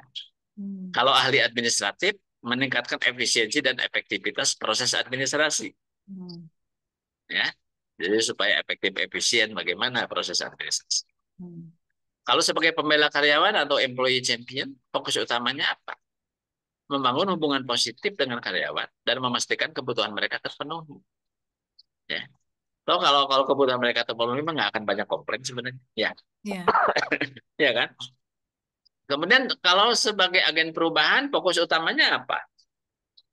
Memfasilitasi dan mengelola perubahan organisasi. Ya. Termasuk hmm, tadi membangun budaya yang baru, ya. Menciptakan agen-agen perubahan yang baru. Masuk ke situ. Orientasinya bagaimana? Ya. Kalau strategic partner atau mitra strategis, orientasinya adalah strategis dan orientasi masa depan. Kalau administratif expert itu operasional dan berorientasi efisiensi. Kalau pembela karyawan, orientasinya adalah relasional, hubungan, ya, hmm, dan berorientasi pada karyawan. Kalau agen perubahan, orientasinya pada perubahan dan berorientasi pada adaptasi. Bagaimana supaya SDM kita dan organisasi kita itu memiliki daya adaptasi yang tinggi. Apalagi kan perubahan ini sekarang cepat banget, ya. Mau hmm, nggak mau kan harus diadaptasi. Ya. Kalau nggak kita bisa punah itu. Kalau nggak bisa menyesuaikan diri. hmm, Aktivitas utamanya apa saja? Kalau peran kita sebagai strategic partner, maka aktivitas utamanya adalah mengembangkan strategi SDM yang mendukung strategi bisnis, menganalisis dan mengelola risiko SDM, mengukur dan meningkatkan efektivitas SDM. Ini adalah lanjutan. Dan membangun kemitraan dengan pemimpin bisnis. Jadi kita ini dengan top management itu harus bermitra. Ya, jangan hmm, hare-hare ini masing-masing iya, nggak bisa. Ya. Kalau nggak ya kita nggak bisa dapat yang terbaik buat perusahaan. Kalau administratif expert, aktivitas utamanya adalah merancang dan mengimplementasikan proses administrasi SDM yang efisien. Ya, diantaranya bagaimana paperless dan peopleless itulah terutama Polres. kan itu. Hmm, Ya, paperless dan peopleless gitu ya. Atau juga mungkin processless. Processless itu apa? Proses-proses yang nggak perlu dibuang aja, ngapain dikerjain. ya, Apalagi outputnya nggak pernah diopenin, itu ngapain iya, juga. Misalnya bikin laporan cuma taruh di tempat sampah, ngapain dibikin? Ya udah nggak usah dibikin. Atau pakai cara lain kan gitu. Kemudian mengelola data dan informasi karyawan. memastikan kepatuhan terhadap peraturan ketenagakerjaan. Itu compliance ya. Compliance masuk di sini nih, ya kan? Makanya kemarin Ya, kan yang checklist itu ya untuk self ya, assessment masuk tuh ke banyak situ. tuh aspeknya, aspek apa? Kepatuhan ya. Aspek itu Ya, sebenarnya. Nah, berikutnya menggunakan teknologi untuk meningkatkan efisiensi administrasi. Sekarang udah zaman canggih, udah revolusi industri ya. 4.0 gitu. Empat Kenapa titik nggak kosong ya. kenapa Lagi nggak kita ngejar itu juga manfaatin? Pak sekarang si Ya. Patek. Nah, kemudian sebagai pembela karyawan atau employee champion, aktivitas utamanya apa saja? Mendengarkan dan merespon kebutuhan karyawan. Ya, mendengarkan itu ya. Eh, jadi ada yang datang berkeluh kesah, kita harus bisa melayani dengan baik. Iya. Menyelesaikan konflik dan masalah karyawan, mengembangkan program-program yang meningkatkan keterlibatan dan kesejahteraan karyawan, kemudian membangun budaya organisasi yang positif. Ya. Bukan budaya organisasi yang negatif ya, dikit-dikit demo ya, kita harus coba gitu ya cara mereka berpikir itu. Kemudian kalau sebagai agen perubahan, aktivitas utamanya apa saja? Mengidentifikasi dan mengelola perubahan organisasi, memfasilitasi komunikasi dan kolaborasi selama proses perubahan. Ya, ini change management. Mengembangkan keterampilan dan kompetensi karyawan untuk menghadapi perubahan. Bagaimana menjadi orang yang adaptif dengan perubahan. Membangun dukungan dan komitmen terhadap perubahan. Ya mungkin salah satunya training yang populer adalah training grow mindset. Ya bagaimana Oh, orang-orang mindset. Hmm. mindsetnya diubah, digeser dari fixed mindset menjadi growth mindset. Nah, tentu kan melakukan itu semua perlu keahlian. Nah, kalau kita berperan sebagai strategic partner, keahlian apa yang dibutuhkan? Di antaranya pemahaman mendalam tentang bisnis dan strategi organisasi. Jadi kita orang HR harus ngerti bisnis gitu, ya. Hmm. Kemampuan analisis dan pemecahan masalah yang kuat ya, problem solving. Kemudian keterampilan komunikasi dan negosiasi yang baik.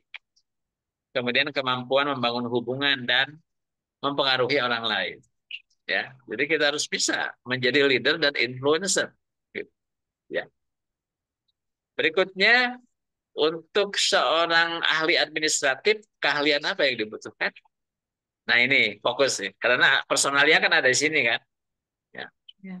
Pertama adalah pengetahuan mendalam tentang peraturan tenaga kerja, terutama yang Hmm. normatif-normatif itu, yang hukumnya wajib. Ya. Ini yang aku Kemampuan belum tahu.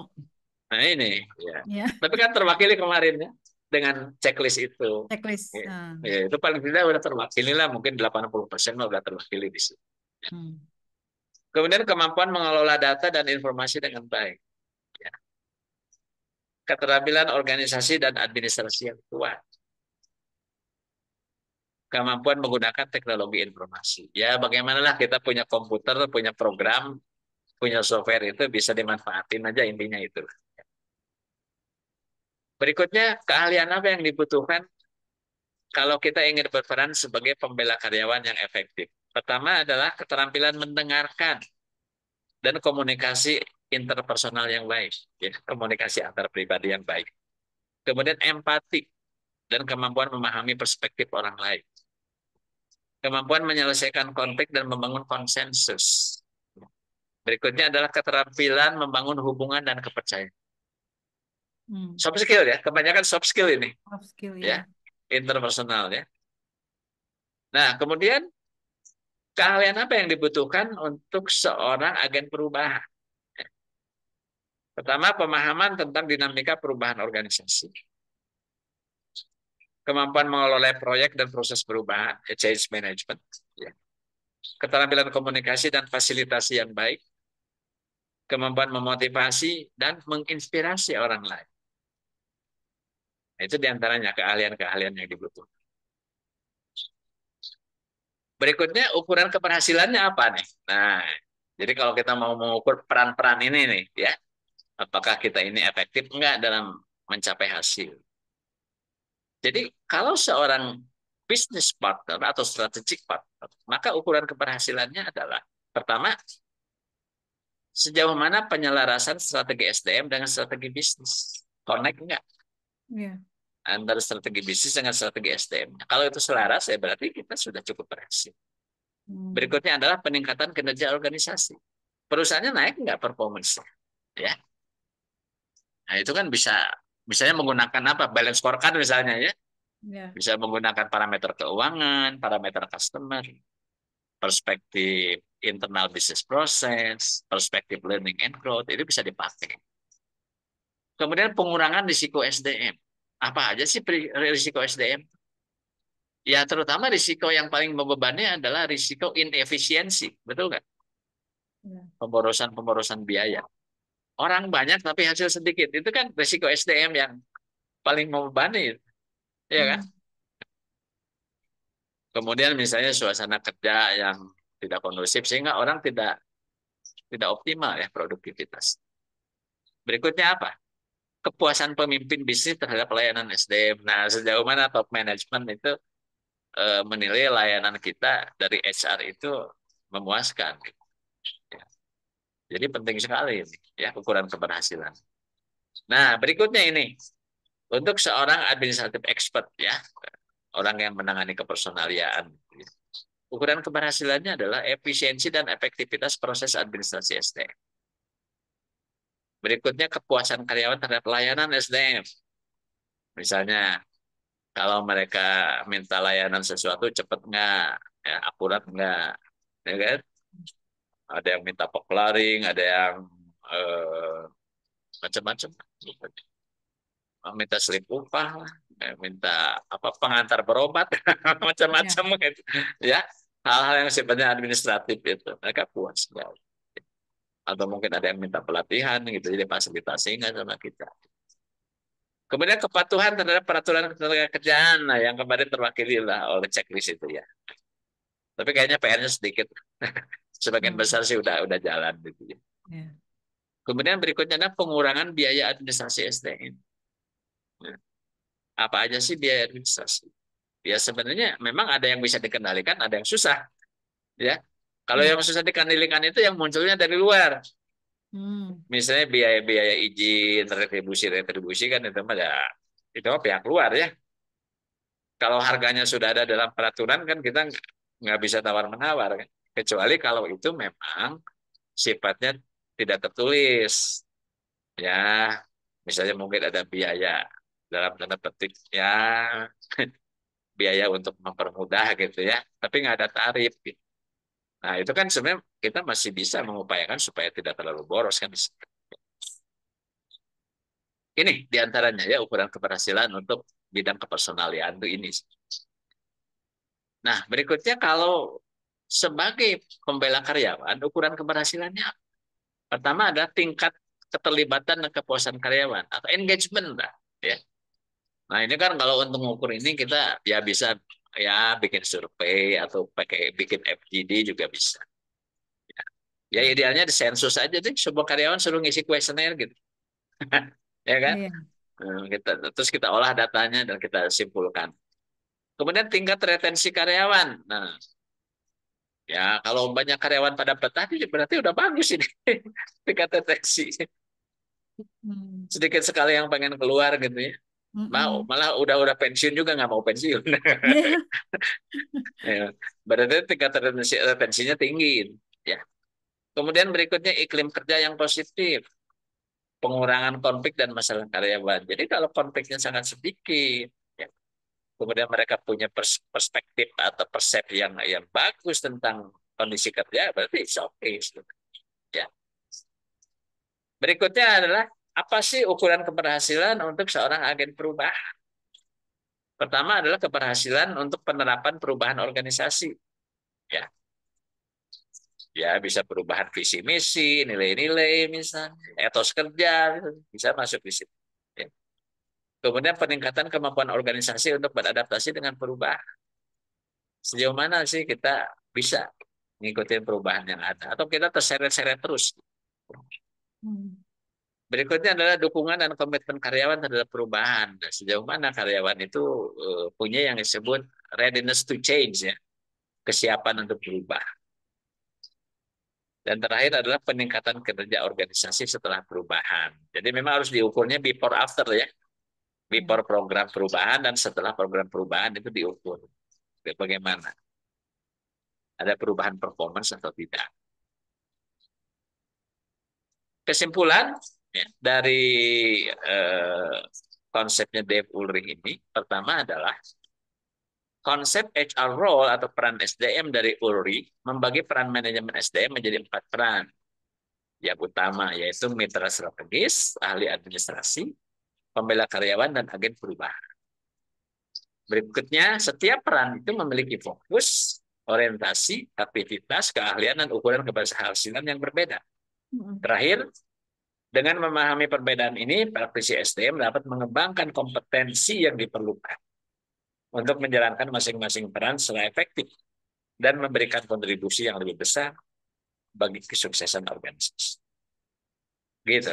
Ya. Oke, ada yang mau ditanyakan? Didiskusikan? Belum, Pak. Belum. Yang tadi halaman yang ada Dev Ulrichs-nya belum dapat saya ya Pak ya itunya. Boleh, nanti dikirim ya. Nanti ya. Ini cuma ada tambah 2 slide ini kok. Pak slide ya. 2 Iya Pak. slide ini aja. Ya. Nah, ini kita mulai mengerucut ya. Ya. Peran administratif expert dalam manajemen SDM dan strategi efektivitas. Jadi kan pertanyaannya gini, oke, saya harus berperan dalam area peran administratif expert, ya kan? Terus bagaimana dong strategi? Tadi kan sudah dijelasin tuh parameternya, ya, kemudian pusat perhatiannya apa saja. Nah, peran ahli administratif dalam model HR Ulrich itu, administratif expert itu berfokus pada peningkatan efisiensi dan efektivitas proses administrasi SDM. Ya kan? Peran ini memastikan bahwa seluruh aktivitas administratif SDM, mulai dari rekrutmen hingga penggajian atau pengupahan, berjalan lancar dan sesuai dengan regulasi yang berlaku. Artinya patuh ya pada peraturan perundangan. Perundangan ya. Tugas-tugas utamanya pertama adalah merancang dan mengimplementasikan proses administrasi SD. Jadi, nah ini yang mesti kita mulai garap ya. Ya syukur-syukur kalau udah ada, jadi sedikit PR-nya. Ya. Ya. Yaitu membuat prosedur yang jelas dan efisien untuk rekrutmen, seleksi, orientasi, pelatihan, penilaian kinerja, kompensasi benefit, administrasi kepegawaian, dan hubungan industri. Jadi mungkin SOP perlu ya di Pak. SOP, dicek SOP-nya udah ada belum. Udah ada. Kenapa SOP penting? Karena itu untuk menjamin bahwa prosesnya itu konsisten. Betul Ya. nggak? Ya. Kalau nggak ada SOP kan nanti orang bisa punya versi sendiri-sendiri. Iya kan? Ya. Nggak standar. Jadi SOP harus ada. Berikutnya, mengelola data dan informasi karyawan. Mengumpulkan, menyimpan, dan memelihara data karyawan dengan akurat dan aman. Serta memastikan akses informasi yang mudah bagi pihak yang berwenang. Kayak sekarang file-file karyawan misalnya ya. Di tempat saya dulu pernah kebanjiran 2 kali, itu banyak yang rusak tuh data. Oh. File-file karyawan. Ada juga yang udah nggak bisa terbaca. Ya. Ini udah pakai itu Pak aplikasi di sana. MIP Dulu waktu namanya. kebanjiran belum. Sekarang mulai dicicil, semua itu kita scan. Ya. Semua lamaran itu, terutama yang penting-pentingnya ya ijazah, KTP, kartu keluarga, yang kayak gitu-gitu kan penting gitu, ya kan? Itu kita scan dan kita ada folder masing-masing, dikasih kode dan sebagainya. Ya. Jadi gini, kita nggak bisa cuma mengandalkan dokumen fisik gitu. Ya, kita juga Ya. harus mulai bagaimana secara digital itu semua data dan dokumen itu ada. Ya. Dan harus ada backupnya. Jangan kayak kemarin tuh waktu Indonesia kena kebobolan deh. Katanya nggak ada backup, udah bingung juga. Ya kan? Ya. Bagaimana data rakyat Indonesia kok bisa dihack gitu ya, dan nggak ada Ya. backup lagi itu. Ya makanya ada yang bilang ini konyol ya sebenarnya. Ya, jangan jangan kayak gitu gitu. Ya harus ada backup. Ya. Kemudian berikutnya memastikan kepatuhan terhadap peraturan ketenagakerjaan, memantau dan memahami perubahan regulasi ketenagakerjaan, serta memastikan organisasi mematuhi semua peraturan yang berlaku. Ya, sebenarnya ini bisa juga sih apa ya? Bisa kita memeriksa sendiri, bisa juga minta pihak lain. Sebenarnya kalau dinas tenaga kerja kan punya pegawai pengawas. Iya. Sebenarnya setahun sekali mungkin kita suka diperiksa. Ya, bisa juga kita menggunakan hasil pemeriksaan itu sebagai action plan-nya apa. Karena itu pasti dikejar terus sama pengawas. Ya. Iya. Tapi ya kita juga harusnya sebelum diketahui kekurangannya oleh pihak lain, seharusnya kita sendiri Kita harus lebih perbaiki tahu. dulu. Iya. Betul. Harus proaktif lah ya. Harus proaktif. Apa yang belum beres di kita, atau aturannya kita tahu kan, ya, Iya. apa yang wajib. Berikutnya menggunakan teknologi untuk meningkatkan efisiensi administrasi.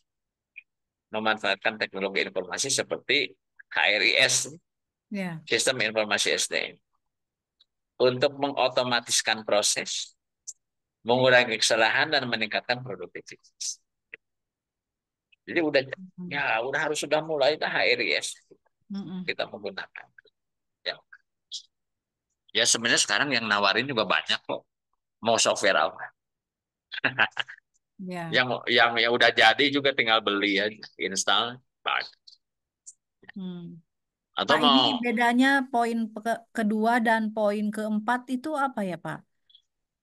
Melihat kalau mengelola data dan informasi itu tidak selalu harus digital. pakai ya, tidak selalu. Dan Oh, mungkin ada yang sudah bisa didigitalkan, ya, iya, ada yang belum gitu maksudnya. iya, Prinsipnya gini, yang namanya teknologi informasi itu kan cuma alat bantu, betul iya, nggak? iya, Alat bantu. Yang penting kan prinsip-prinsip dasarnya yang harus kita pegang. Kita ngolah suatu data itu tujuannya apa?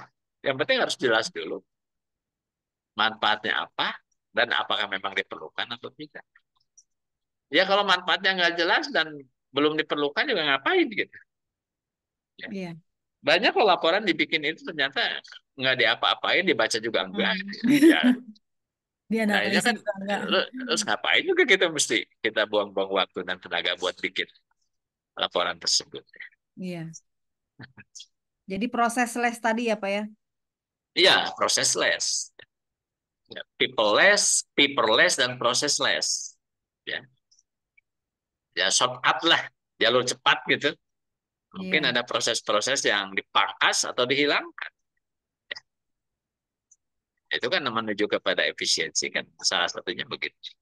Termasuk apa? Menghilangkan duplikasi. Kadang kan ada hmm. beberapa departemen itu memproses dan membuat laporan yang sama. Ngapain? Hmm. Ngapain? Kenapa sih nggak berkolaborasi? Cukup aja satu departemen yang bikin, nanti departemen lain bisa memanfaatkan output itu. Iya, Makanya diperlukan suatu sistem informasi yang terintegrasi. Ya kan? hmm. Jangan masing-masing. Ya harus Iya, terintegrasi sehingga seperti misalnya saya nih butuh informasi tentang produktivitas karyawan atau output produksi. Itu kan ada di produksi, pemilik proses. Tapi saya butuh misalnya untuk menghitung insentif karyawan. Ya kan? Ya kenapa iya, saya mesti nyari-nyari sendiri datanya kalau datanya udah tersedia? Dan itu kan hanya bisa dilakukan kalau sistem informasinya sudah terintegrasi. Tidak terkotak-kotak. Gitu. Bisa lintas fungsi. Gitu. hmm. Ya sebenarnya sih kalau kita misalnya mau beli yang udah jadi, oh, ada.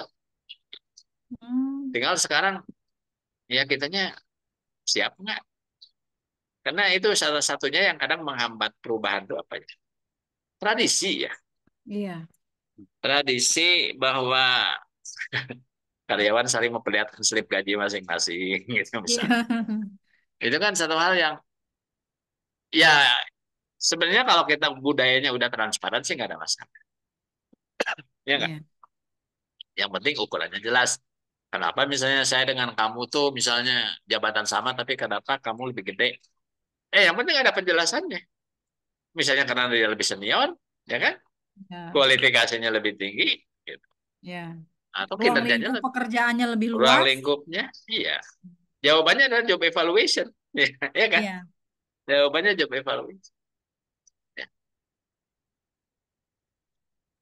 Nah, ini tugas-tugas utama ya.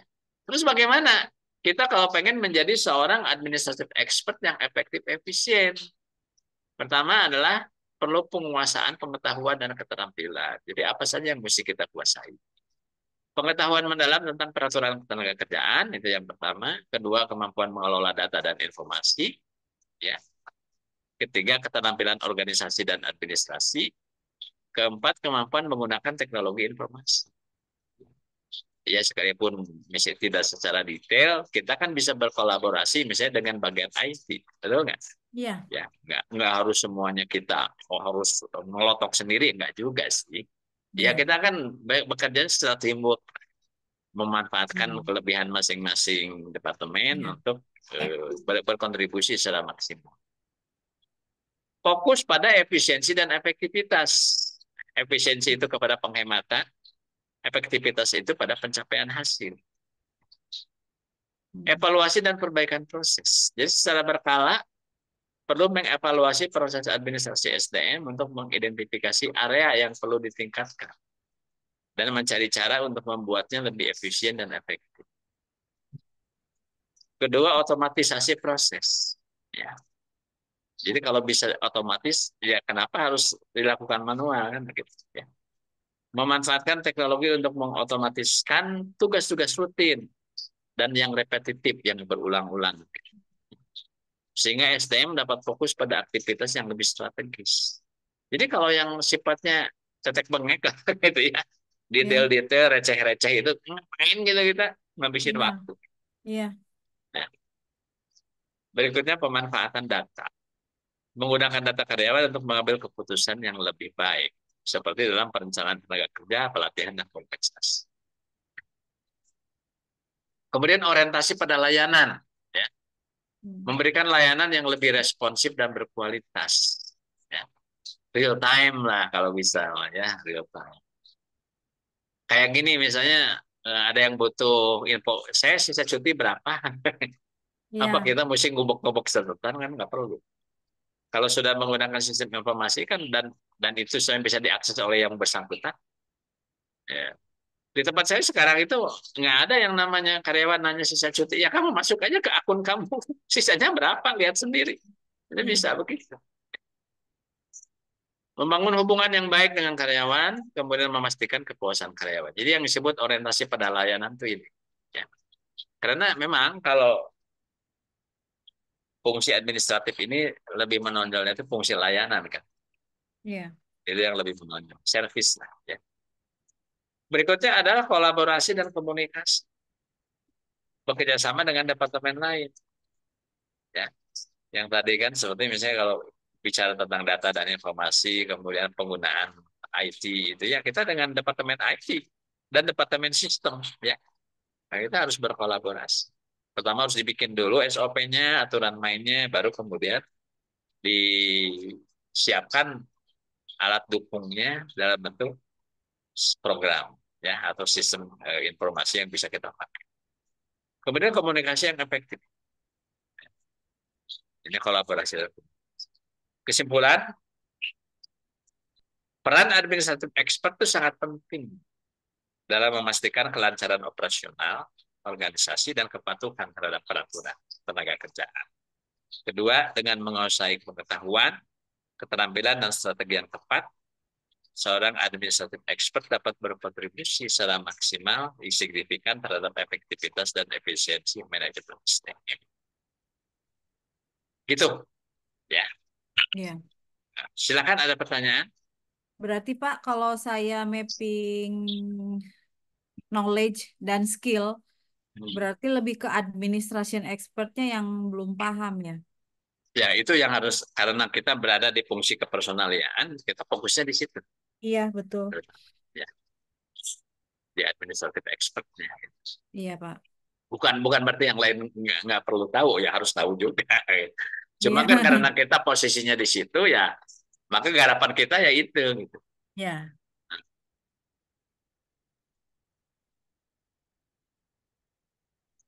Jadi berarti Nanti yang kayak semacam tadi Pak, yang undang-undang itu ya, itu Ya, ada di administratif expert ya.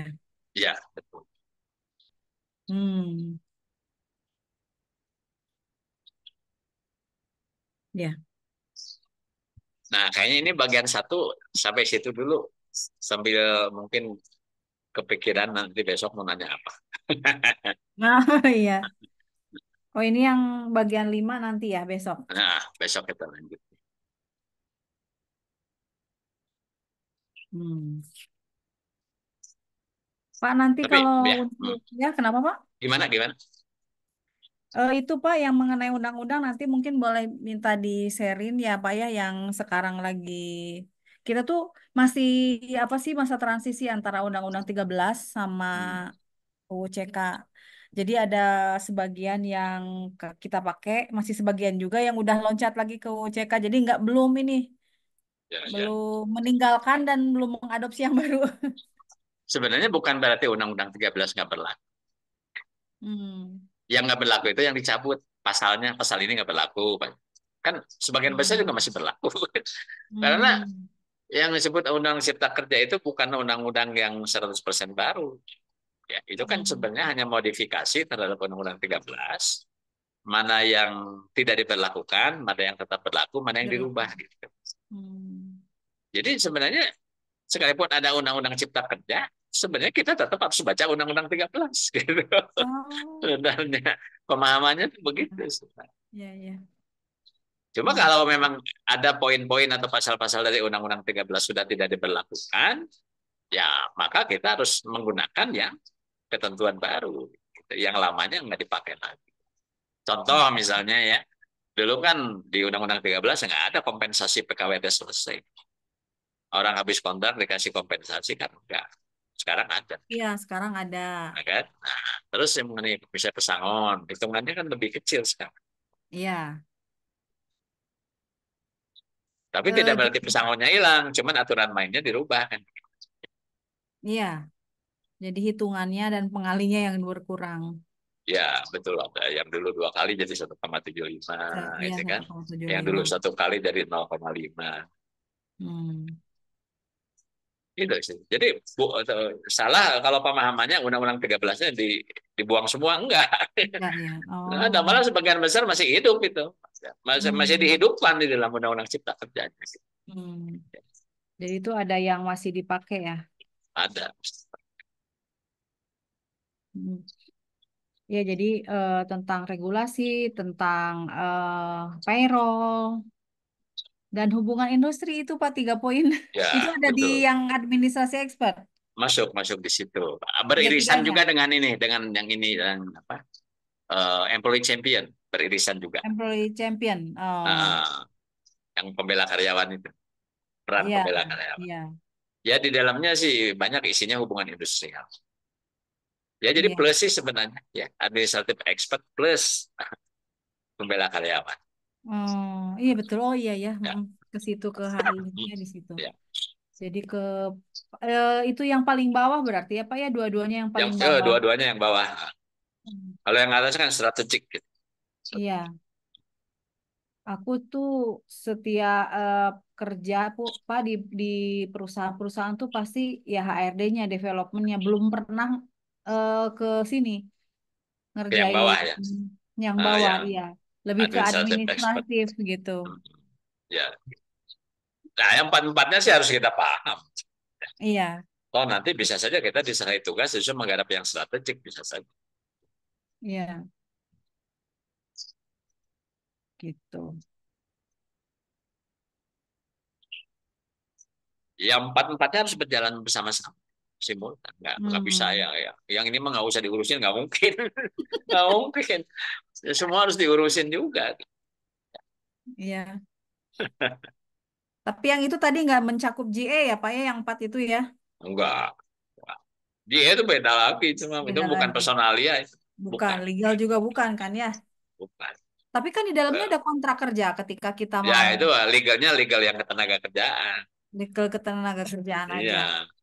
kalau Hmm, urusan perizinan yang bukan ketenaga kerjaan kita nggak masuk di situ. iya, iya. Misalnya urusan apa ya, Kalau di saya mungkin pemalsuan misalnya ya.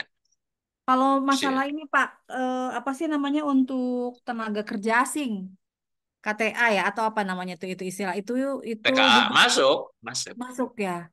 masuk di administratif expert juga. Hmm, Mereka ada urusan perizinan sih sebenarnya administratif sebenarnya. Cuma yang kita urusi izinnya izin menyangkut ketenaga kerjaan saja, iya, ya kan? Kalau izin lain-lain kayak izin lingkungan kayak gitu ya, enggak, yang sifatnya corporate license lah ya, izin-izin iya. perusahaan yang di luar ketenaga kerjaan itu sebenarnya garapannya garapan bagian legal sih. Hmm. Tapi kepada prakteknya itu kalau misalnya ada audit atau apa itu ya, kita itu memang diperiksa juga Pak, semacam CO-nya, surat izin operasional untuk forklift yang Ya, kayak gitu, ya beririsan sih, beririsan ya. beriris. Kalau saya sih mikirnya gini, kalau itu yang datang itu orang di Snaker yang menghadapi kita, gitu. Hmm, Tapi ada hal-hal teknis yang kita mungkin nggak paham, misalnya tentang boiler, genset kayak iya, gitu iya, ya. iya, Mau nggak mau nanti kita juga harus bersama-sama dengan bagian teknik. bagian. Ya, Hmm, Nah, ya harus kerjasama lah menghadapi karena isunya yang pertama memang itu di Snaker, kalau di Snaker pasti HRD urusannya, ya iya, orang-orang SDM. Tapi kalau hal teknisnya ya kita harus melibatkan si pemilik proses, hmm, ya kan? Kayak iya. genset, boiler gitu ya, kemudian pengolahan limbah kan kita nggak hafal secara teknis. Ya, kita kan cuma hafal aturan mainnya aja gitu. Dari Pak sisi maaf, mumpung ya, ingat ini yang waktu Bapak suruh aku bikin apa self audit itu, ini akan kita bahas nanti. iya besok kita bahas itu. Hmm, iya. Tapi kalau saya lihat itu kan ternyata sebagian besar sih udah oke. Cuma perlu update dengan aturan baru nanti ada hal-hal yang baru Hmm, iya, iya. Jadi ini tuh atau sebagian ya besar dari ruang lingkup yang tadi ya, yang bawah itu tadi ya. ya sebagian besar ada di situ. Mm-mm. Itu kalau yang namanya pegawai pengawas itu pasti itu yang ditanyain, semacam Gimana Pak? checklistnya itu pegawai Oh, pengawas. Kalau kita mm-mm. diperiksa di Snaker itu checklistnya itu mirip itu. Oh, Jadi oh kita sudah gitu. tahu cara kerja pegawai pengawas itu gimana, ya itu tabel itu yang Oh, ditanyain itu. ada apa enggak gitu ya yang Iya, pakemnya berjalan itu. sampai gimana? Oh, Jadi kita sebelum diperiksa sudah bisa memeriksa diri sendiri. Gitu. Ibarat kita di ya rumah sudah betul punya ya. stetoskop sendiri, gitu. Ya Ya, kan, udah bisa ngecek ya. sendiri.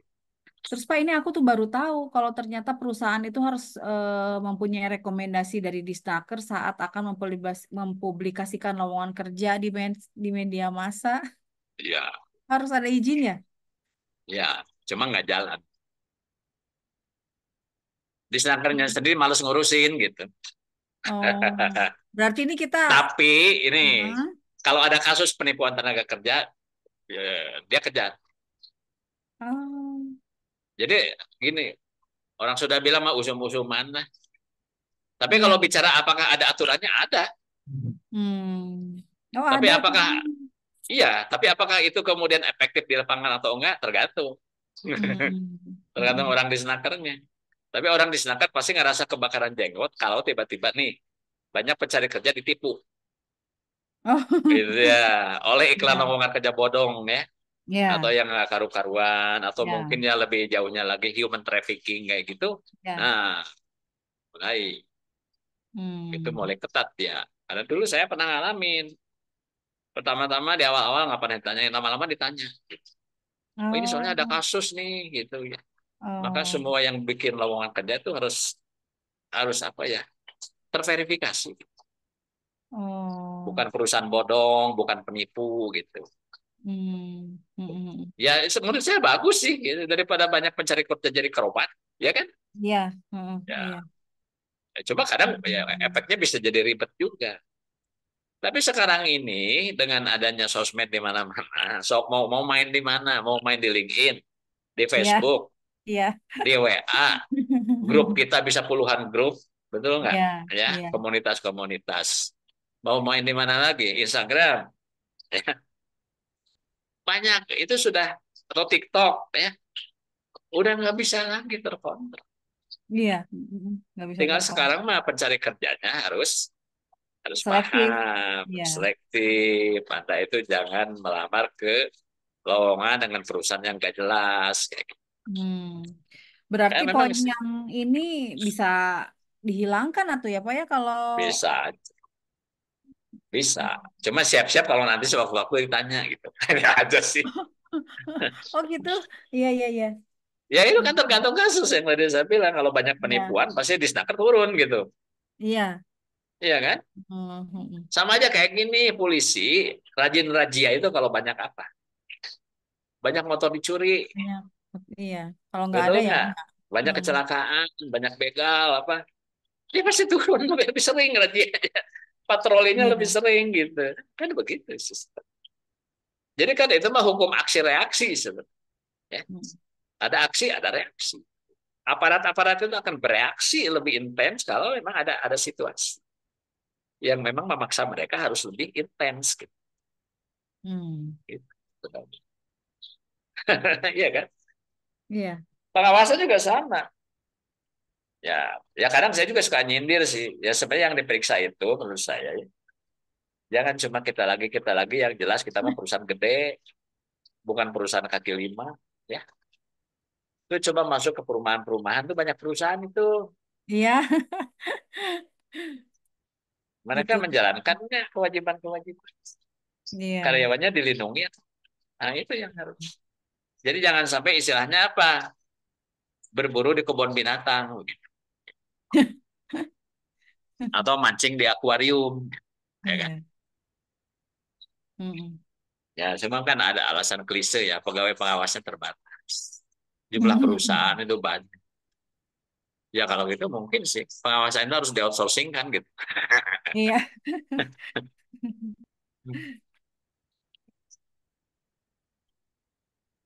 Ya Kalau memang sih gini, aturan ya, ya banyak aturan, tapi juga ada yang berjalan efektif, ada yang enggak ya.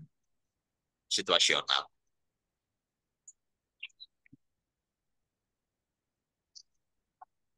Bapak, nanti saya Ya, minta diajarkan pilah-pilah untuk perhitungan gaji ya.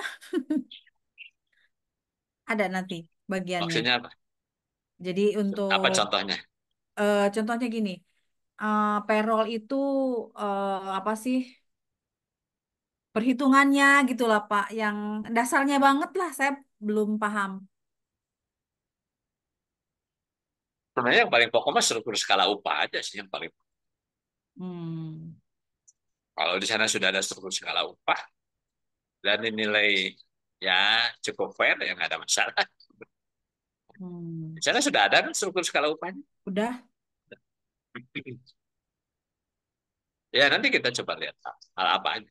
Berangkat aja dari satu kasus, contoh kasus, ya, atau satu persoalan yang muncul apa gitu, kita bisa pintu masuknya dari situ untuk pembahasan. ya. Di saya tuh gini Pak kan karena kontrak sekarang ikut Cipta Kerja itu harus dikasih apa kompensasi. Terus kemudian jadi mereka itu berharap untuk ditetapkan. Jadi kita pakai strateginya disiasati ke harian apa harian lepas jadinya Pak. Ada yang lepas kan kontrak juga sama. Iya, tapi jadinya nggak kayak Iya, apa? artinya gini, kita harus paham.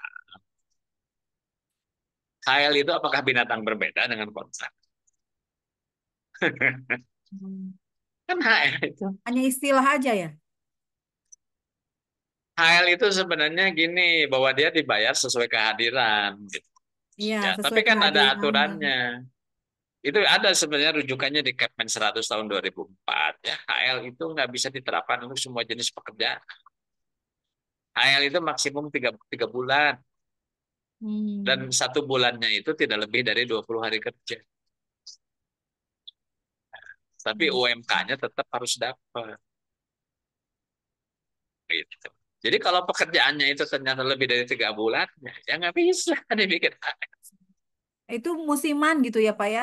Hanya butuh sekian kurun waktu gitu baru bisa pakai itu. Ada ya itu musiman, artinya musiman yang tidak lebih dari 3 bulan, baru boleh HL. Hmm. Tapi kalau musiman lebih dari 3 bulan, ya pakai PKWT. PKWT itu ada 4 kategori. Mm-mm. Satu, sekali selesai, ya. Dua adalah musiman.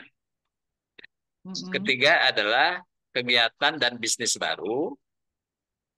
Ya. Yang keempat, harian lepas. Mm. Gitu. Mm-mm. Itu Mm. versi Undang-Undang 13 dan sudah ada juklaknya, yaitu di Kepmen nomor 100 tahun 2004. Sekarang di Undang-Undang Cipta Kerja, ya, tidak diperinci seperti itu. Diaturnya cuma gini, yang penting pekerjaannya itu adalah pekerjaan yang sifatnya sementara, tidak terus-menerus. Boleh kontrak, maksimum 5 tahun kontrak. Mau berapa kali Iya, terserah, terserah. mau tiap tahun bikin kontrak juga boleh. Yang Iya, penting total jangan lebih dari 5 tahun gitu. tahun. Mm-mm. Iya, Mau 3 bulan, 6 bulan, satu boleh, tahun tetap boleh. maksimalnya di itu ya, di tahun. Maksimum 5 tahun. Mau dibikin setiap 6 bulan jadi 10, 10 kontrak, gitu. Boleh. Ya. Tapi syaratnya sebelum kita melakukan perpanjangan, bayar dulu kompensasinya. Mm-mm. Misalnya di kontrak 6 bulan tuh, mau diperpanjang, bayar dulu setengah bulan upah kompensasi. Kan Iya, 1 bulan upah itu kan buat 1 tahun, iya, yang udah dijalani, iya. ya kan? Hmm. Jadi ya harus diluruskan lah. HL itu binatang apa sih? Iya. Ya kalau versi Kepmen 100 itu kan HL itu kontrak juga. Salah satu jenis dari KWT itu HL. Hmm. Cuma tidak lebih dari 3 bulan. Dan tidak Hmm. lebih dari 20 hari kerja dalam sebulan.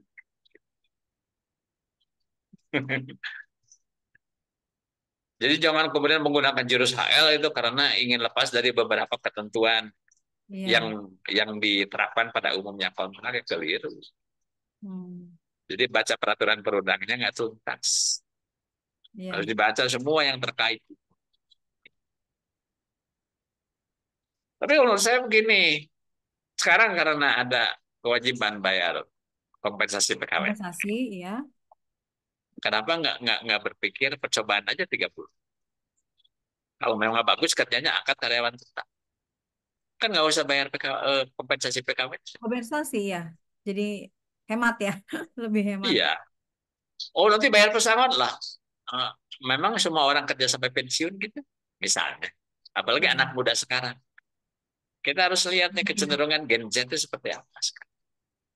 Itu beda dengan generasi senior. Iya kan?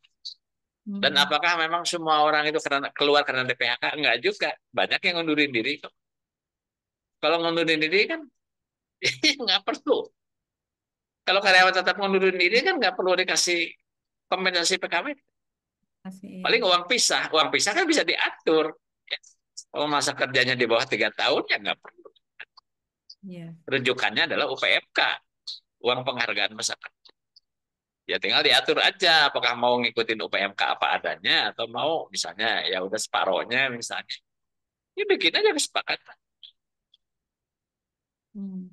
Gitu. Berarti aturan itu baru bisa kita terapkan sekarang di generasi Gen Z ya. Karena kalau diterapkan dari dulu kan yang tadi Bapak bilang retensinya tinggi. Ya Nggak kan kalau ada yang mau karyawan keluar. lama mah sudah karyawan tetap semua. Iya. Betul nggak? Nggak relevan karena mereka mah bukan karyawan kontrak. Hmm. Mereka mah orang-orang yang nunggu pensiun, nunggu dipensiunkan. Nunggu Betul nggak? dipensiunkan. Iya. Nggak ada hubungannya dengan kompensasi PKW. Hubungannya dengan pesangon pensiun. Kalau kita ubah aturannya mengacu pada Undang-Undang Cipta Kerja, kan kita bisa menghemat 20% per orang.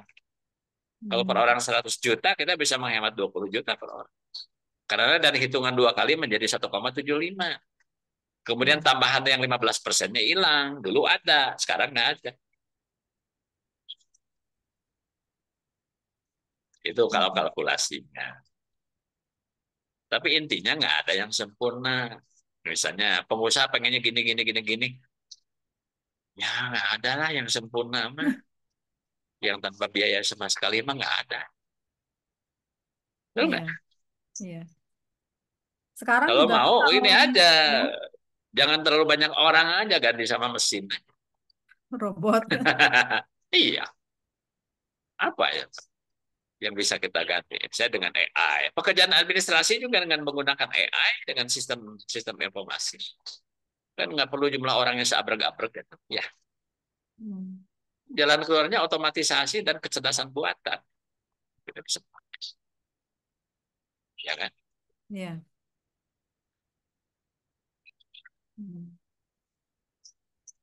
Ya makanya memang harus kita melihat peluang-peluang lah yang bisa kita manfaatkan ya dari teknologi yang ada nggak sih yang bisa dipakai kita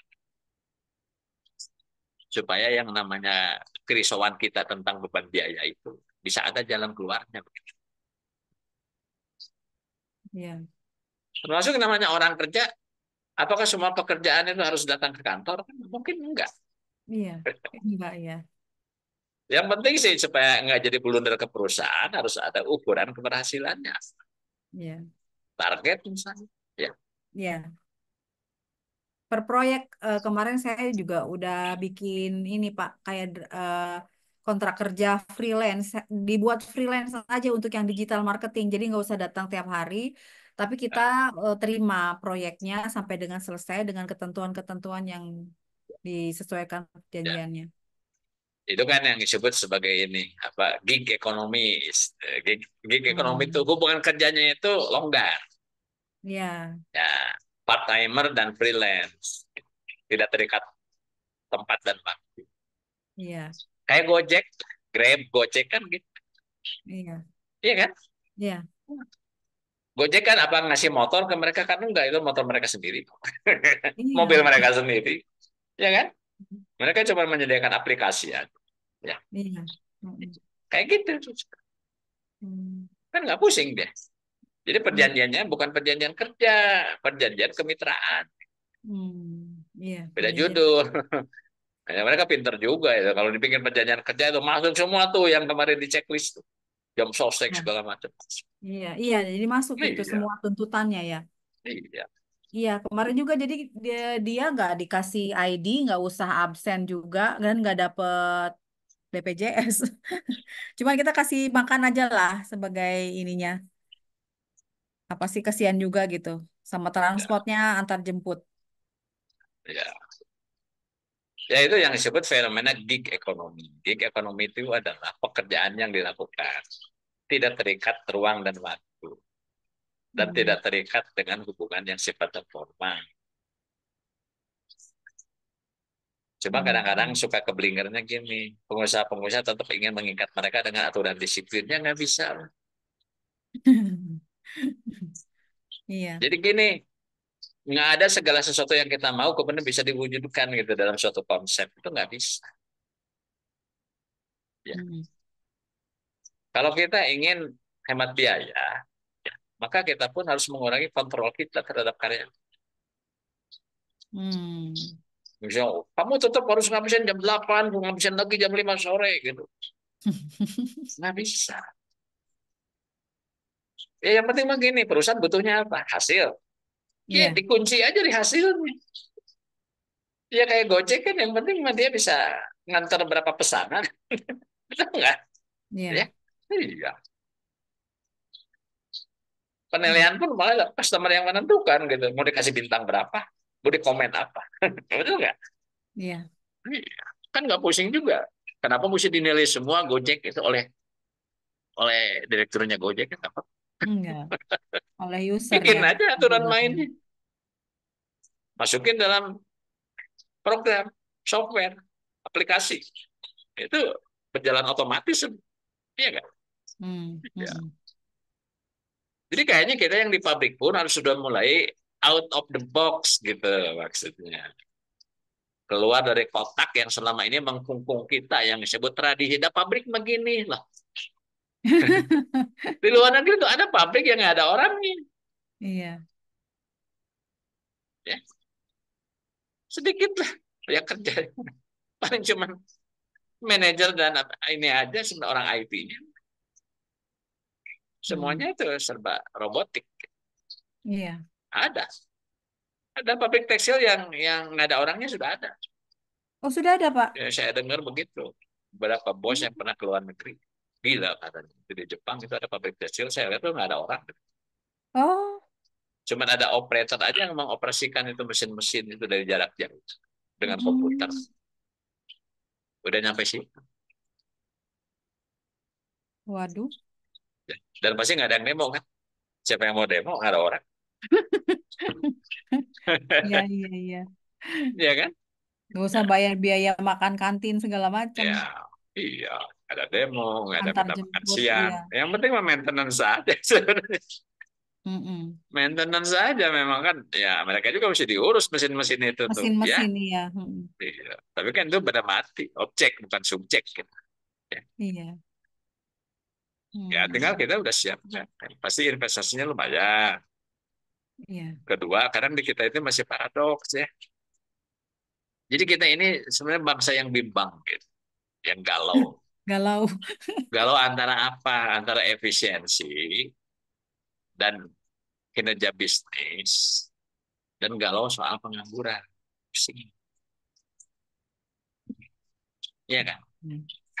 Makanya tetap sebenarnya pemerintah mendorongnya padat karya harus tetap padat karya.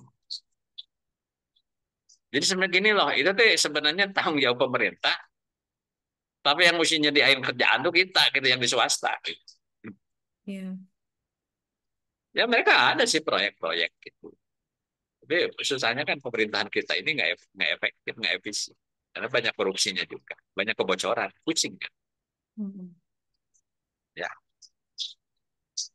ya itu masalah politik. Iya, Pak. Iya.